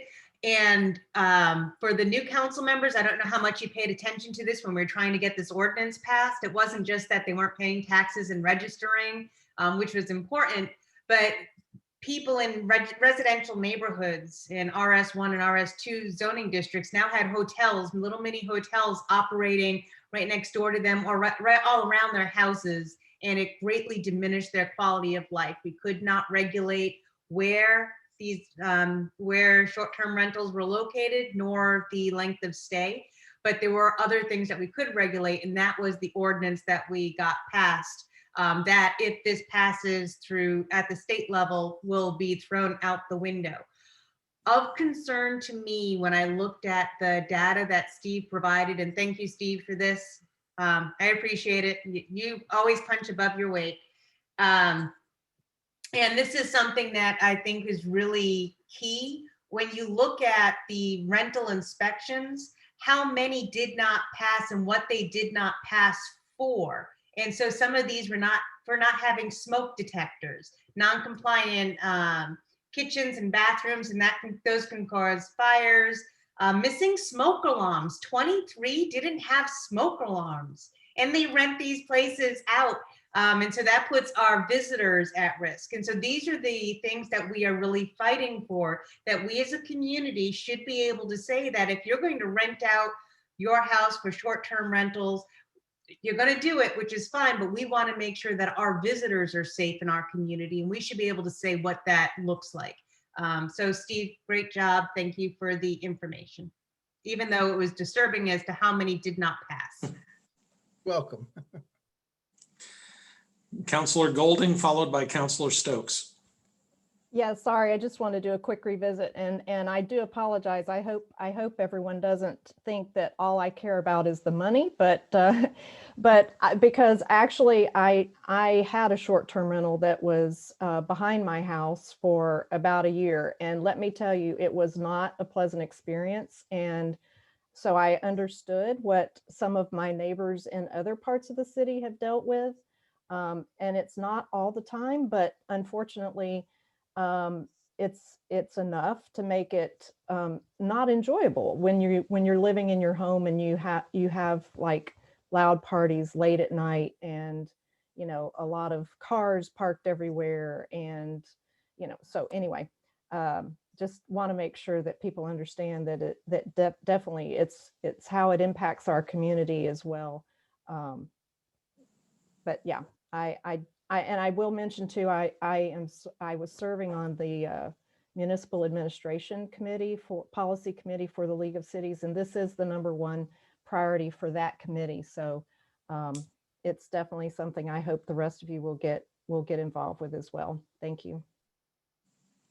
Counselor Stokes. Thank you. Want to first thank the previous council members for getting this done. It's a big issue for a lot of our residents. I heard it a lot when we were out campaigning. So it is a very important issue. I'm glad that we got some ordinance in place. The big issue that I saw when looking through this, and thank you, very detailed report, but it's the amount of non-compliant properties that require a certificate, haven't received a certificate. And the worst is that haven't even made contact with the city via multiple responses from, multiple notices from host compliance. So, and when we look in here, one of the pages, the city attorney presented great bullet points on the challenges of enforcing it. I guess my thought is how are we going to combat this this issue?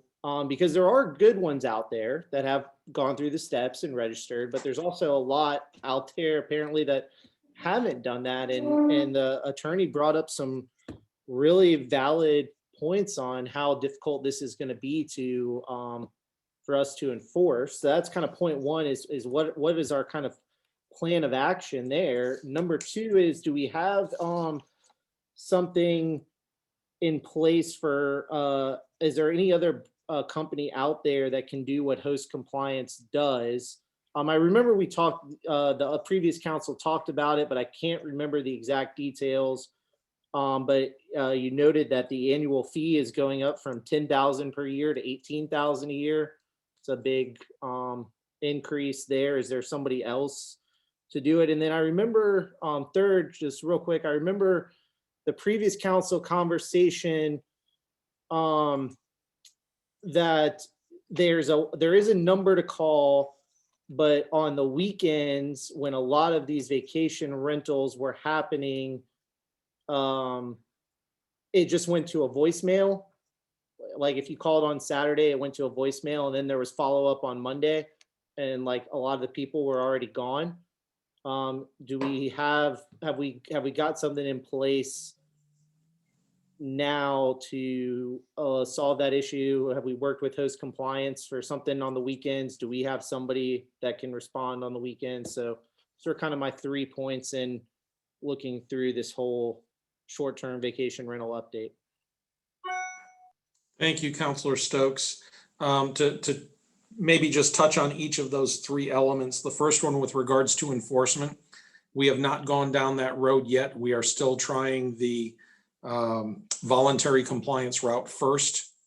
We have had a lot of issues going through COVID with regards to getting documents through state agencies, as an example. So we are continuing to send out the mailings. And I think if you look at the latest document that's in there, there's a recommendation from our senior planner, Heather Ireland, about sending out reminder letters to all non-compliant properties and sending out a letter to all rental properties, which would mean those that are locally governed by our ordinance and not covered, regarding local, county, and state business and property tax obligations and regulations, to remind them that even if they're not required to register with us, they're still required to register with the state. So at some point in time, we will have to cross the enforcement bridge, but we don't feel we're there yet. With regards to alternatives to host compliant, I know that last year when this was looked at by the Planning and Development Director, Mr. Mann, I think that it was his opinion that host compliance was still the most comprehensive in terms of the service that was provided. It doesn't mean that we won't look elsewhere in the future. We are inked with them for this current year, but clearly when we get to the end of the year, we'll look at our alternatives. And then the third, with regards to the call number, I think you're referring to a number that would need to be posted on the actual rental home, that if someone had an issue, you could call and get a property manager to come out and address those issues. And I'll have to take a look because I'll be honest, I can't recall if that made it into our ordinance or not. I don't know if any of the other existing council members can remember if that made it in there, but I know that was a topic that was discussed. So we'll follow up on that. We'll get you an answer on that one. And Mike? And yes, Steve. One of the things that I'm seeing on the complaints, and I think is where they're getting the complaints at, is the noise and the parking. And those are all already code enforcement, which law Code enforcement. Yeah, Otherwise- the police department does reply to after hour issues, especially if it's a noise complaint. And typically they would handle it just like they would any other homeowner. If you're being too loud for the time of day, they tell you to quiet. And if you continue to violate the noise ordinance, they could come back and write you a citation. Councilor Golding, followed by Councilor Dumont. Mike, I don't think that we approved in the ordinance that there had to be a phone number displayed at the property, but the thought was that once they were registered, we would have a phone number on file so that if we got complaints, we would know who to contact. And I think part of when we look at these numbers that host compliance gives us, I'm not sure how many people are calling that host compliance complaint number. Rather, they may be calling the police department, to file complaints. But I don't know, based on what Chet was saying, I wonder if some people were trying to call code enforcement and then they weren't getting Possibly. callbacks for the weekend. Yeah, a weekend or 11 o'clock at night on a Saturday when no one's going to be there. Councilor Dumont. Thank you. This is regarding Exhibit C, the city attorney's bullet points. A lot of great points there, and it does look overwhelming. My concern is just because it's difficult to enforce, it doesn't mean that we shouldn't be enforcing it, especially when you start looking at the reasons why some of of those that we know who tried to register and get inspected, how big some of the fails, why they failed, specifically fire and safety issues. And so, yeah, it would be difficult. And that would be another difficult conversation that we would have to have as to how much we want to invest in regulating short-term vacation rentals if we are still able to regulate short-term vacation rentals, and we won't know that for, well, even a couple moments, but so if we are still able to regulate them, how much should we put in for the safety of our visitors? Because that's really what we're looking at here is visitor safety. I'm sure there might be some people who have family, their residents here who have family or friends stay. So it's their family and friends that their tax dollars are going into protecting to make sure that they're safe in these rentals as well.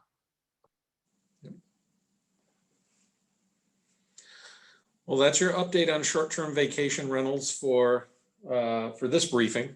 And I'm sure we will be back to you again in the future. What's that? Hey, Mike. I can't. Sorry. I can't see him. Oh, there you are. You're on the second screen. I had to scroll over. Go ahead, Chris.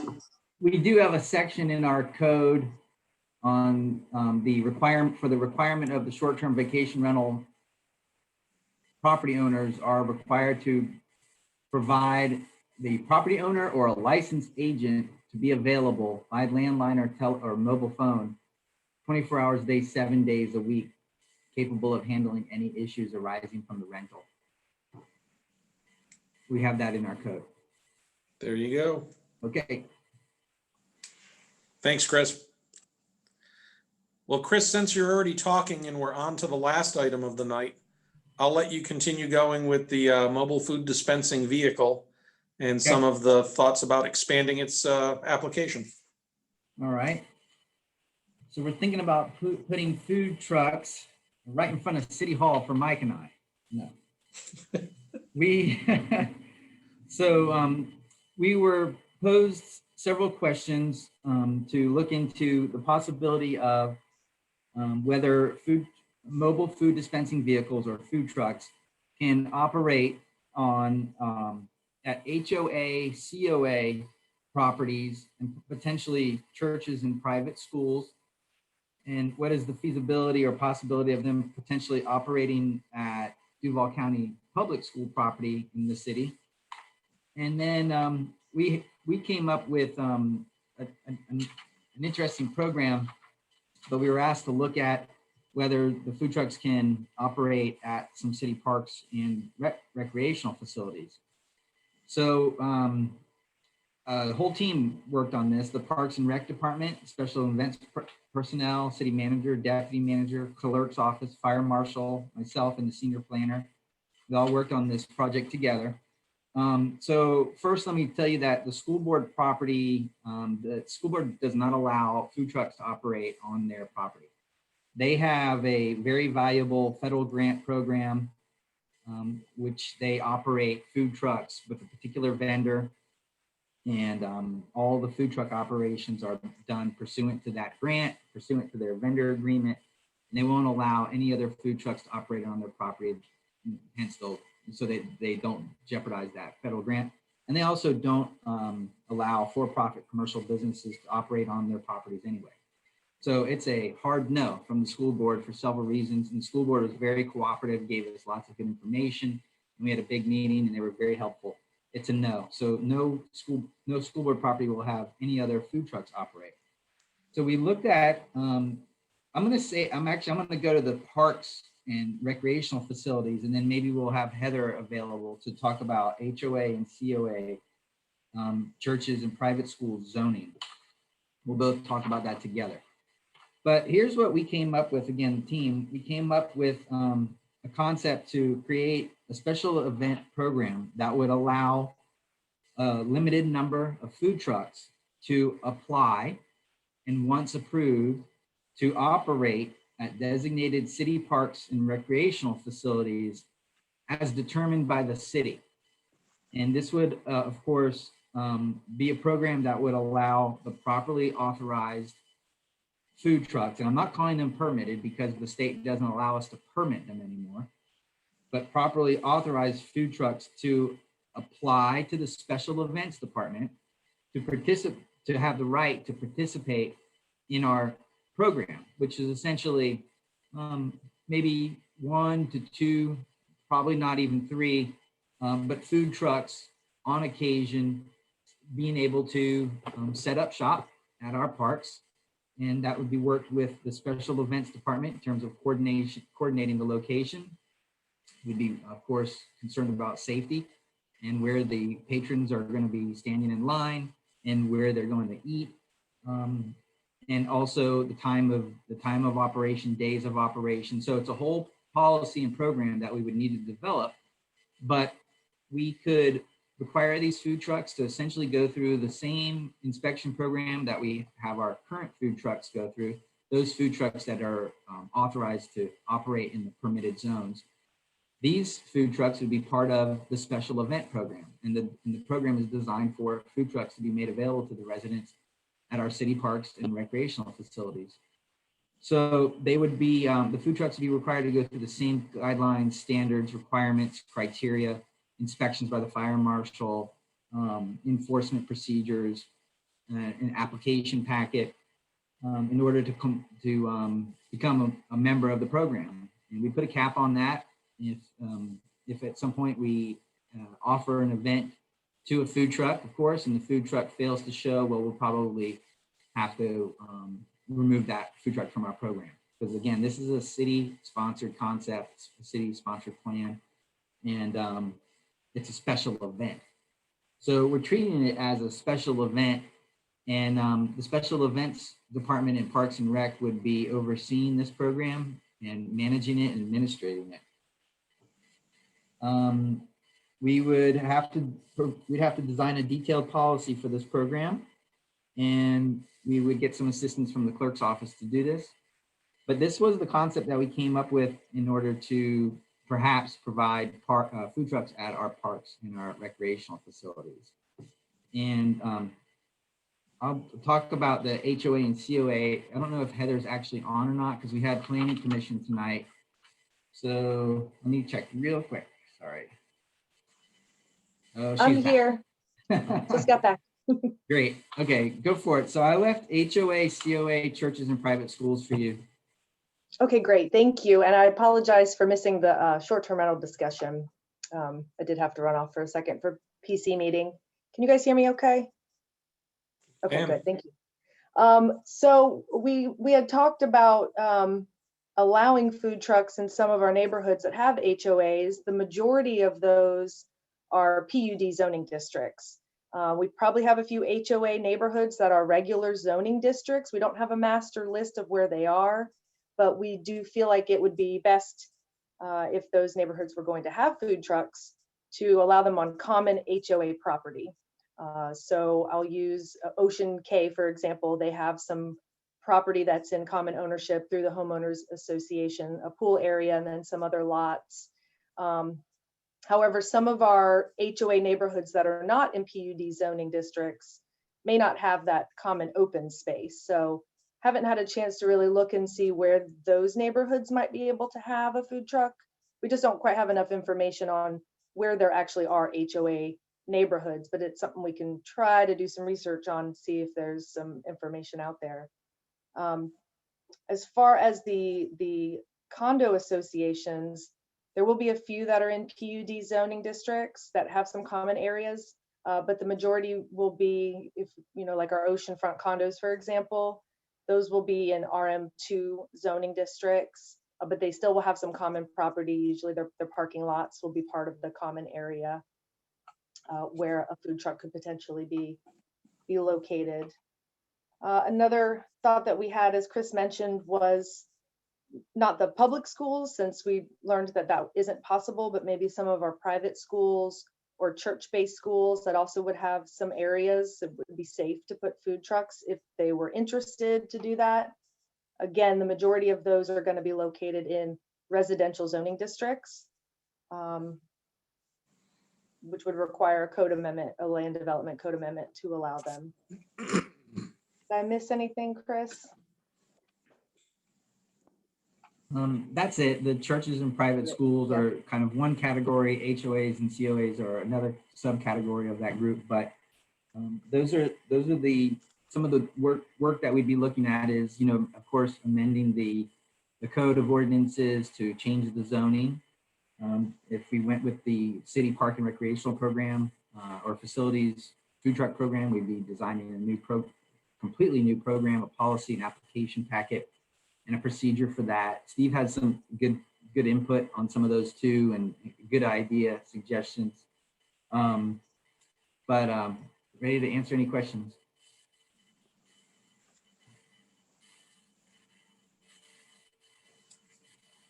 So we'll start with Counselor Stokes, followed by Counselor Dumont.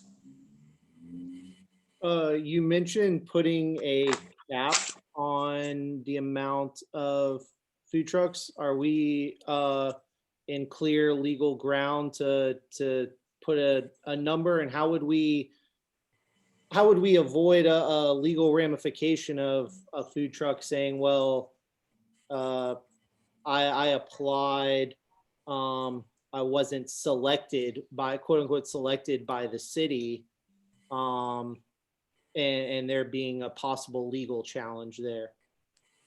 Yeah, they wouldn't have any standing to challenge that. If we put the cap we were contemplating on was 10.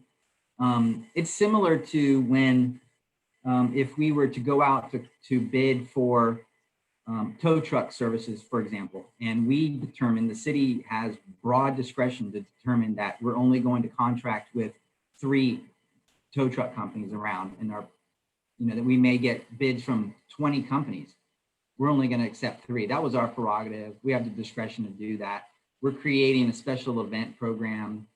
So there really would be no standing for the 11th, so to speak, the 11th truck to, challenge us legally.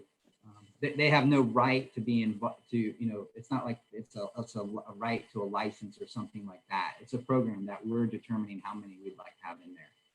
And we would rotate. So honestly, council member, the real problem we would have, the legal challenge we would have, is if we capped it at 10 and we went on a rotating basis to try to be as fair as possible, but we somehow always skipped over vendor number 8 for some reason. And vendor number 8 never got an offer to participate, but the other 9 did. Then number 8 could possibly have standing to sue us. He applied, he went through the process, he paid the fees, he was qualified, and was abiding by all the rules and regulations, and we never give him any opportunity to participate, but all the other 9. That's where we really get into trouble. But the concept that we have is to rotate and give as many food trucks as many fair opportunities as possible. As Jason will tell you, of course, one of the main locations that any food truck would love to operate in is at Sunshine Park on a busy Sunday. They would love that. So we can't always give that opportunity to the same truck over and over, but that's like the boardwalk position, and we'd have to rotate that position as fairly as possible. But the concept is to be as fair as possible to all those qualified food trucks, and also to provide diversity in the food trucks and throughout the community. That's the plan, and we're still working on it. We just came up with it the last couple of weeks. Counselor Dumont.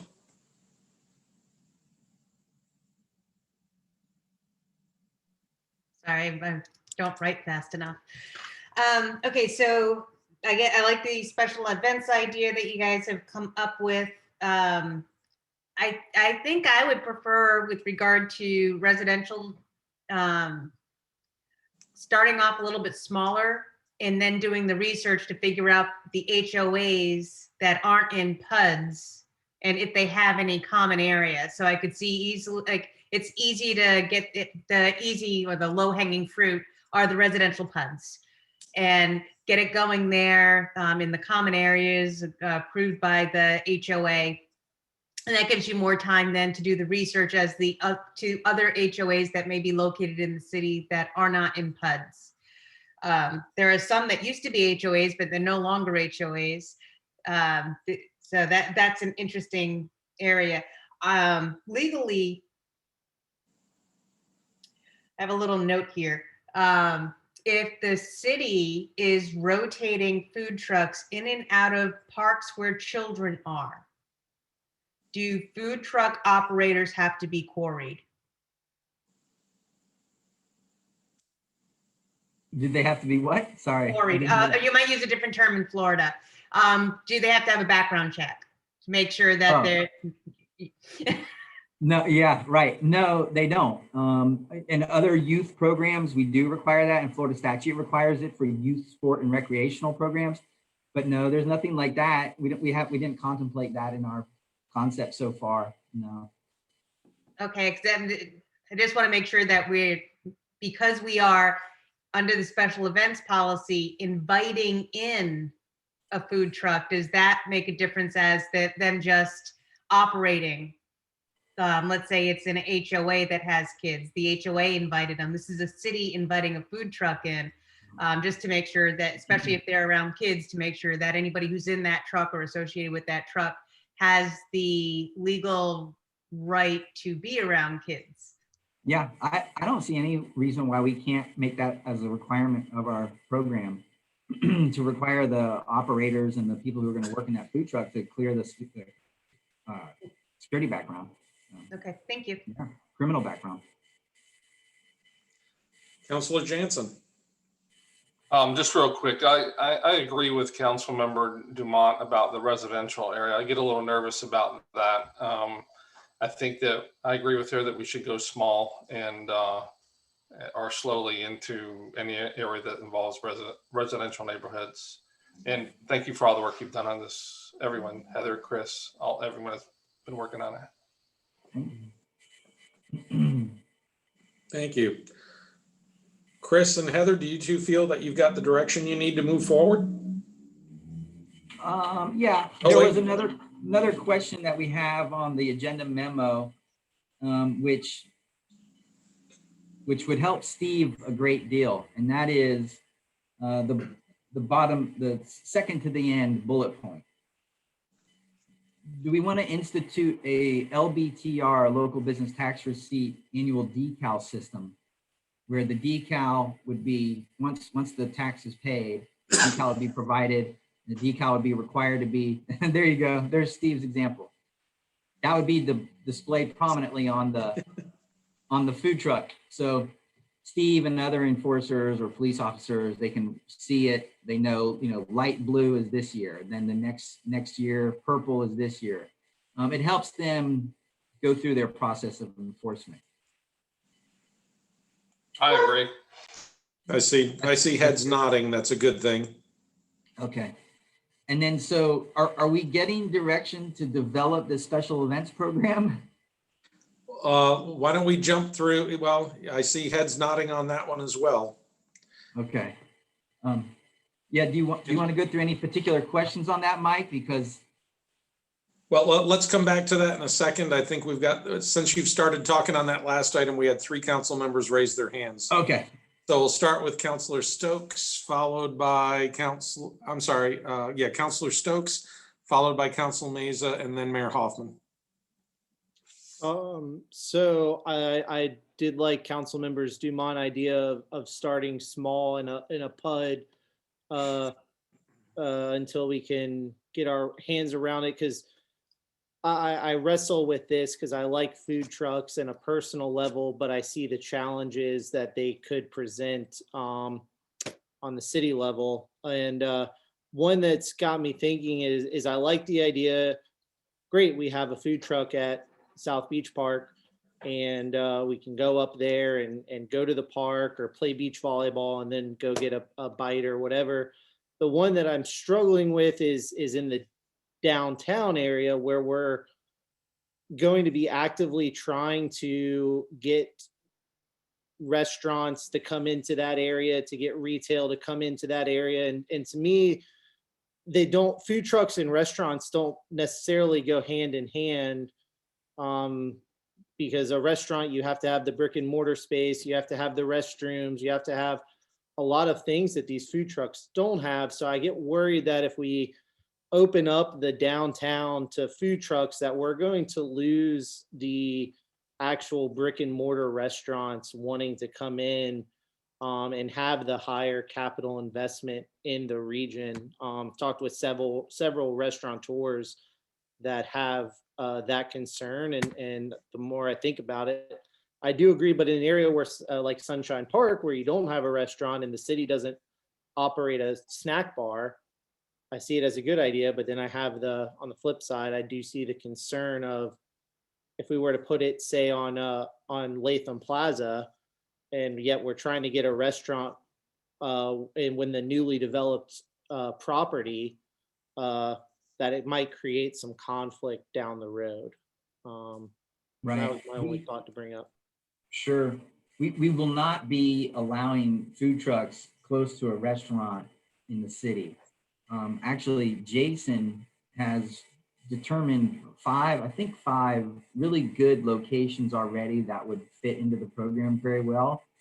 I can't remember all of them, but Jason, if you're on, you're able to come in. But they're not anywhere close to a restaurant. They're in locations that would be great for residential. For example, one being at the Carver Center, that would be great. Yes, Sunshine Park would also be good, not only for the park, but for the residential area that's around there. And Jason, go ahead. What were some of the other areas, the 2 or 3 other areas you had?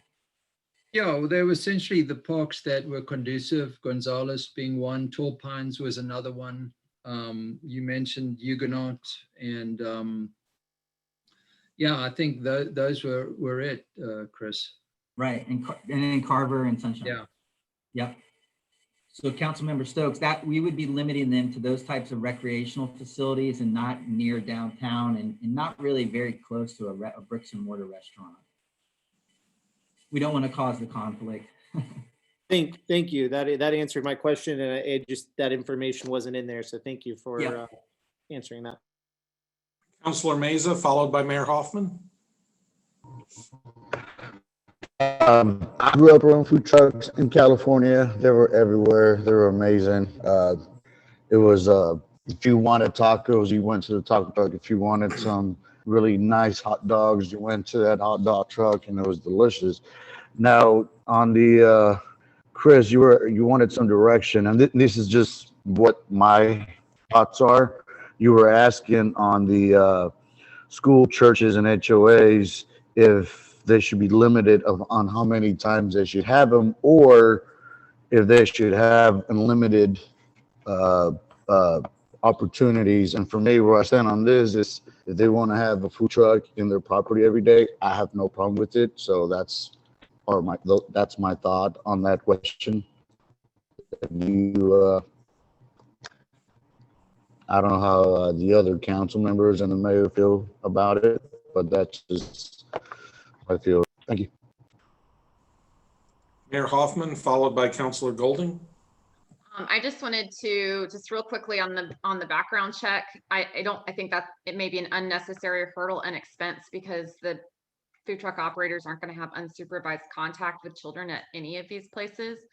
And if they did, that's a whole different problem. But I do like the annual permit. When we first did our food truck legislation, that food trucks had to apply based on location. So they couldn't just apply and have I know we've changed the way we do it, but for each location, they had to have a separate permit and fee and everything like that. So I do think having that one identifiable symbol that we know that they've been okayed to operate in our city is going to be a great help to them and to the people that are trying to host them.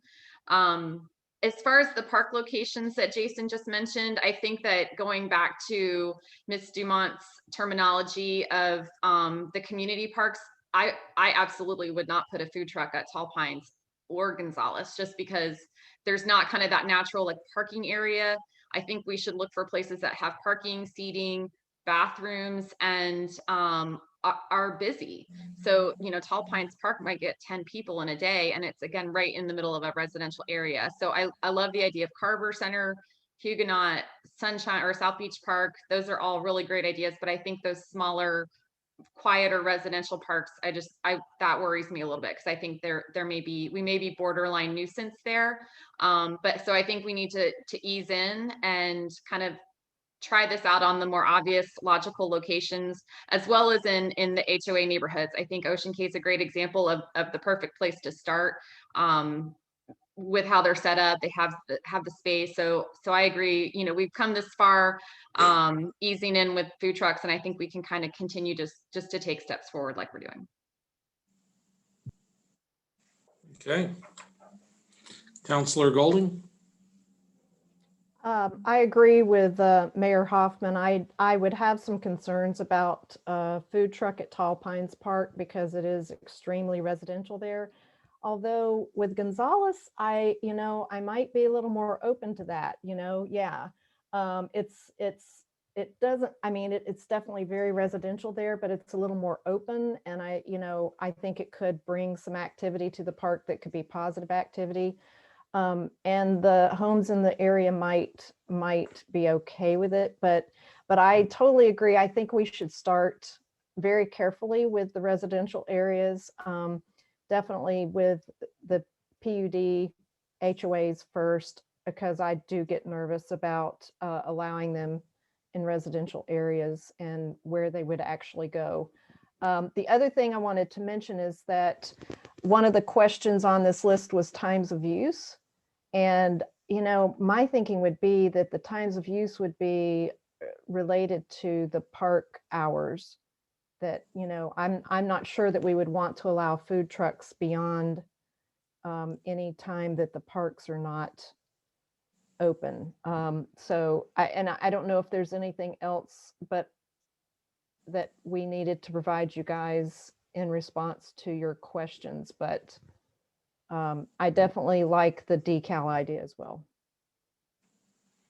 Mayor Hoffman, followed by Counselor Jansen, unless Chris, you had something you wanted to. Yeah, just one quick answer. Our concept so far was that since parks have closed at sunset, that the food trucks must cease their operations by sunset. We would be encouraging people to show up in violation of our own code if we had them visiting our parks after sunset. So operations would cease at sunset. Mayor Hoffman? No. Counselor Jansen? Yeah, so there's no lighting in Gonzales either, so that wouldn't lend itself for evening time. But as far as Gonzales is concerned, I kind of agree with Sandy to a certain extent. I think that maybe you try the other ones, excuse me, Councilman Goldie, and try one of the other, try the other ones first, and then let Gonzales be like the quasi phase 2. And we'll see how the residents respond to that, and then we can move forward from there. Counselor Dumont? Thank you. I do like the decals. It makes it much easier. I also wanted to note what we're focusing now are the parks and the HOAs. Is there a way that we can call out churches and private schools, even when they're in residential areas, where they would be able to be incorporated into this? Because they're a different entity than non-PUD HOA. They have a common area. They have bathrooms. So if they're like having an event there or something, they could invite a food truck to operate legally on their premises. So I would include those in the first iteration of the revision of the ordinance. Right. The concept was that the change in the zoning would incorporate almost, Heather can correct me if I'm wrong, but almost every church and private school in our city would fall into the zoning change that you're contemplating doing. Is that right? Yeah, that's correct. Okay. But we're not looking at allowing them in residential neighborhoods at first, only PUD residential neighborhoods, where there are churches and private schools in residential neighborhoods that aren't PUDs. Correct. So Yeah, I don't know if you're able to call it out by operation of a property, what operates on that property versus the zoning. We do the regulation by zoning. So there's no way to allow it for churches and private schools if they are located in a residential neighborhood. In that That's zone, not right. PUD. That's right. Right, not unless we allow it as a use in those specific zoning districts. And churches probably span every single residential zoning district that we have right now. Would this could this be possibly connected to a conditional use? It could be. Add it into the LDC for conditional use for for churches and private schools to be able to have food trucks? Yeah, I think it could be. I think that would be an appropriate path for this. Okay, and then if they got the conditional use, they'd only have to go in front of the planning commission once to acquire that, and it stays with the property for the duration of the time that that property owner owns that parcel, correct? Correct. Thank you.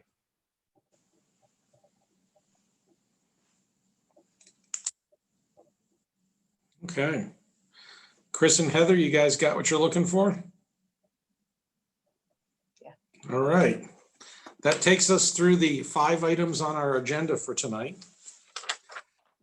But before we depart, I just wanted to walk through with council what we've got on for the next council briefing on February 22nd. Just so you've got an idea of what we're going to be talking about. And a lot of it has to do with the council itself, so that's a good thing. The first item is going to be the charter review phase 2. If we receive our recommendations from our consultant in time to process for that briefing. We're using Cliff Shepard out of the Orlando area.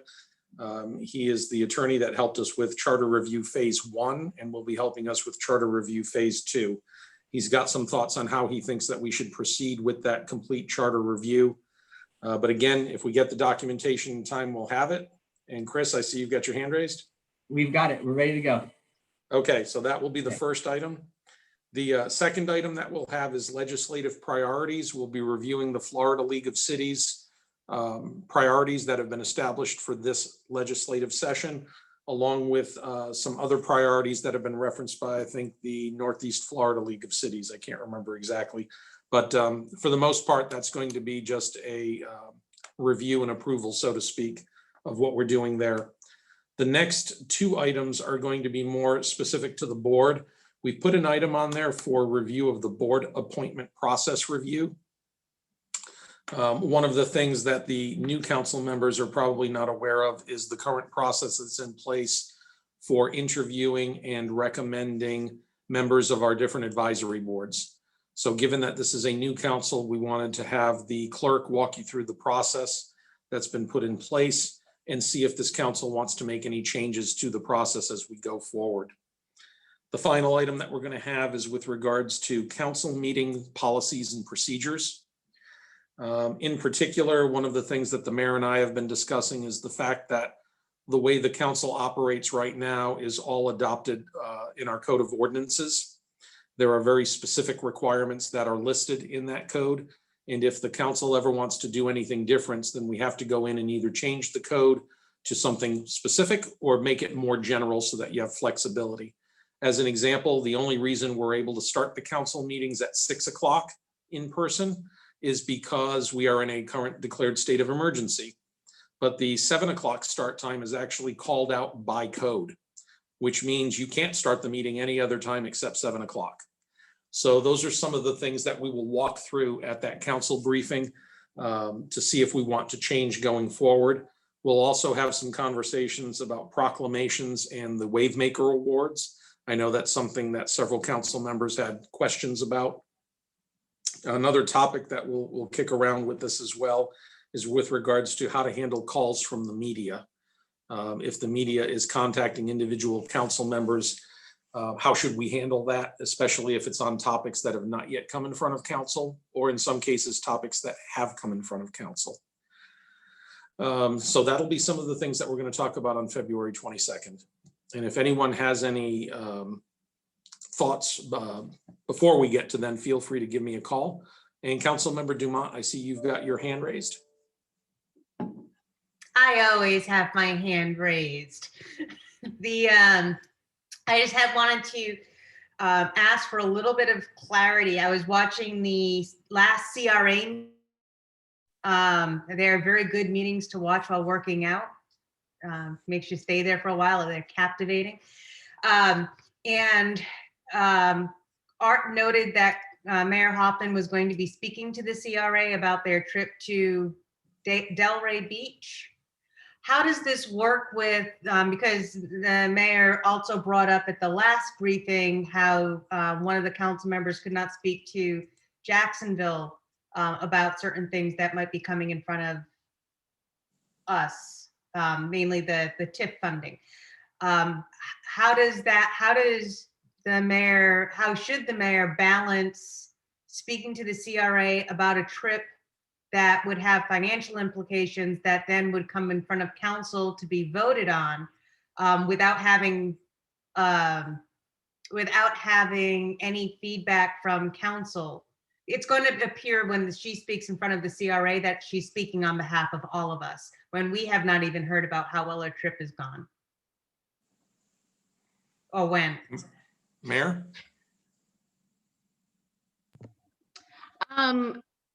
Art asked me, the chairman of the CRA asked me to come and just present just the experience, some photos and some ideas of what we saw there. So it's not intended to be policy setting or policy influencing. It was just going to be a slideshow of things that we saw. So I don't think that there's really any sort of conflict with that. What is it that you will add to what Art couldn't give to them himself?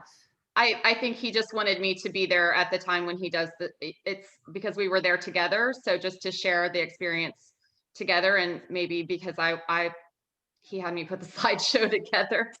So I'm certainly happy to sit there and be available for questions if that makes anybody on this board uncomfortable. But really is just bullet points of things that we saw and things that Delray Beach is doing with their CRA that should be exposed to our CRA as options of things that they can consider doing. Great. And I love the idea of you went out and you did like an exploratory mission. I'm going to call it that. You are on a mission. And so I like that, but my only concern is that the CRA, because it's coming from you, is going to see you as the mayor and assume it's coming from any inference of direction would come from you, that you're representing us.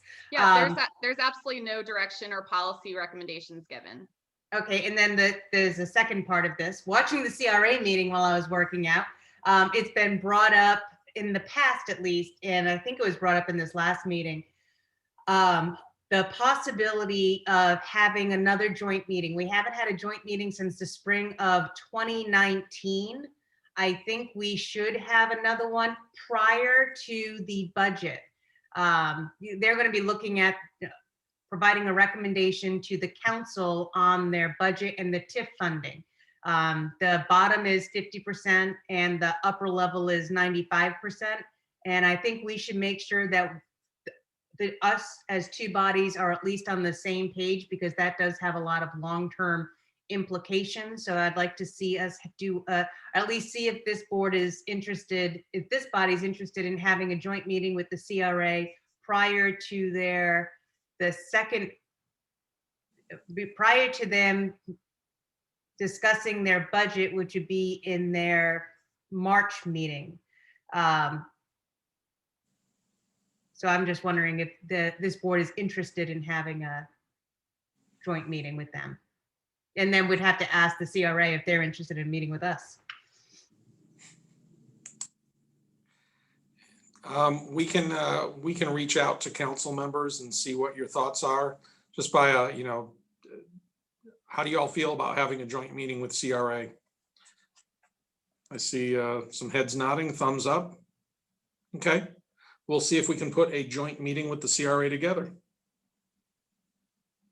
I think it'll be much more fruitful than the last ones that we've had, now that we have a little bit more direction and some feedback from the larger surveys and the strategic visioning.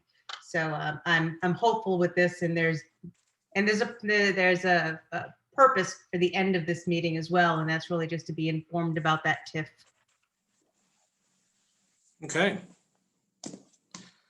Mayor, your hand is raised. Do you have anything else you want to wrap up with? Yeah, I just wanted to add a couple things. And as far as a joint CRA meeting, I'm always for putting a meeting together with them. I would just say that ultimately the policy decision is ours with their recommendations. So I think we just need to make that clear, but communicating the considerations, I always welcome that.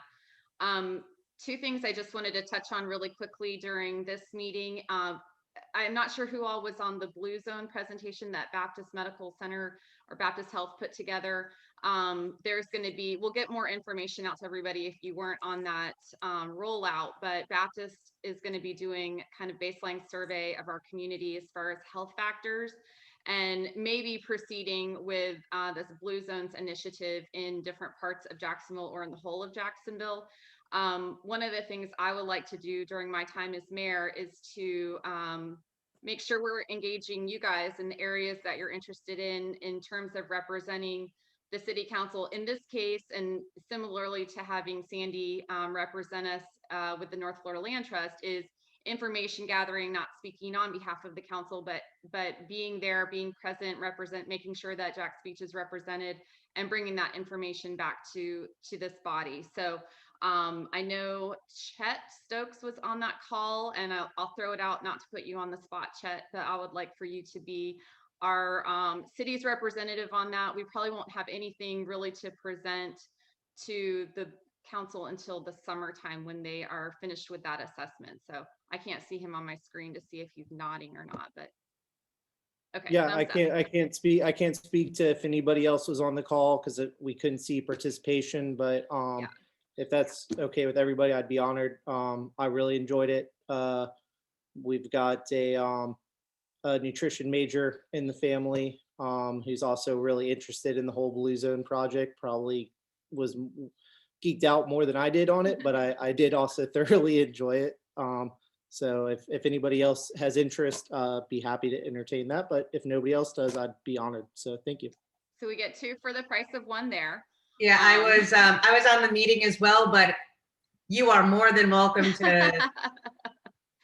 So if you guys see anything else like that, that you feel like Jacksonville Beach should be represented, especially if you're interested in being that representation, please let Mike know, and we can discuss that. The other thing that I'm going to work on is setting up downtown hospitality business meetings. And what my goal with that is to have a member of the city council. It does not have to be me every time, but that you would all be able to rotate through those meetings as you're available or interested in, but we would only have 1 council meeting there, or council member there.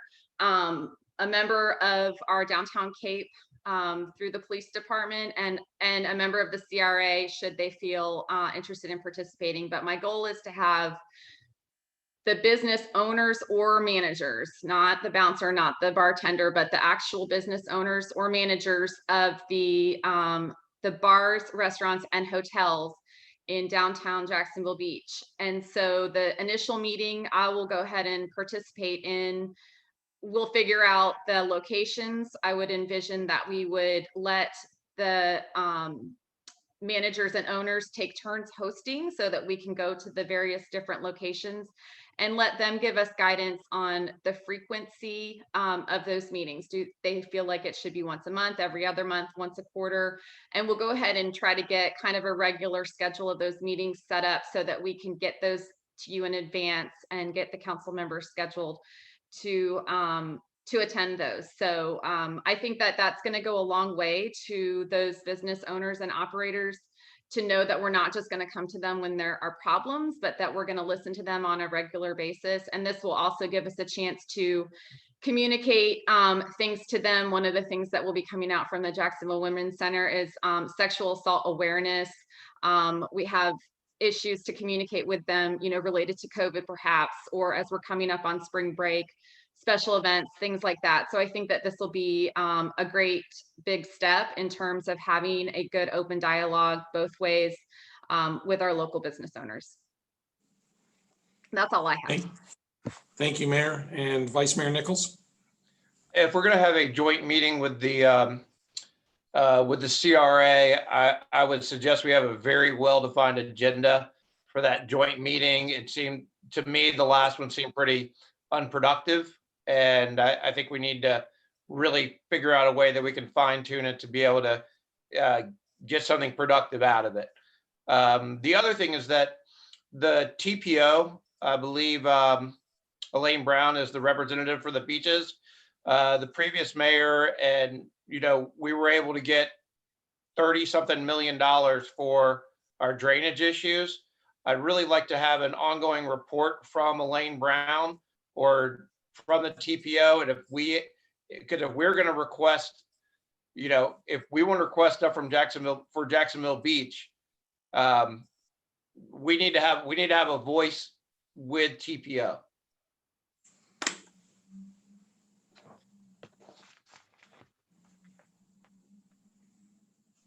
With the previous mayor, he was able, because he was on that, he was really able to push to get funding, even though we didn't get enough. But I mean, Jacksonville Beach was heard and was able to get directly to the governor and with Greg Evans and the District 2 secretary and really push that. So somehow we need to make sure our voice is heard on that North Florida TPO.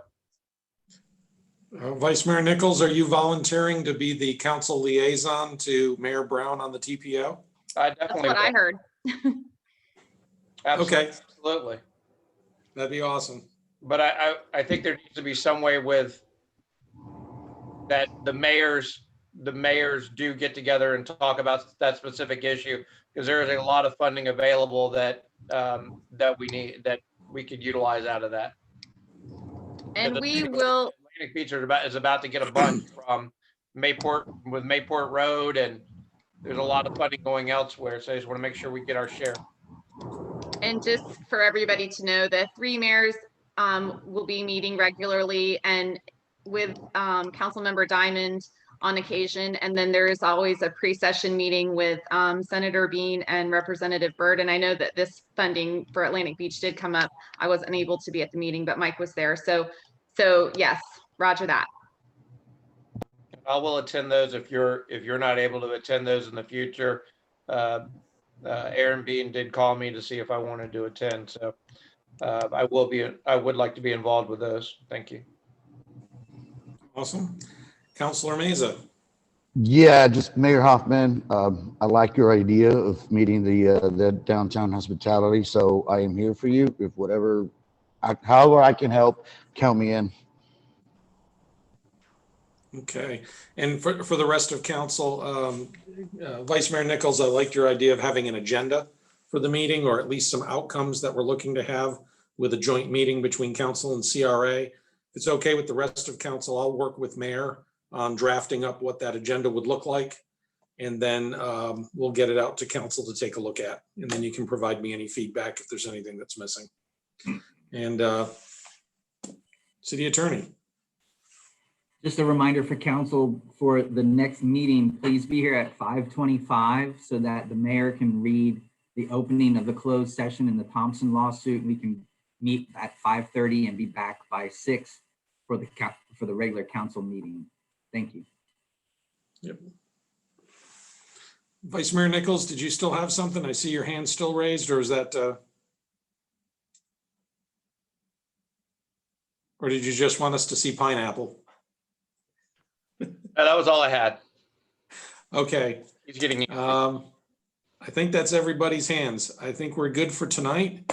Thank you all for your time and for your patience to go through these items tonight, but it really does make a difference with staff getting the policy direction that we need. And with that, thank you all, and we will see you next Tuesday at 5:25 for the closed door session. Thank you very much.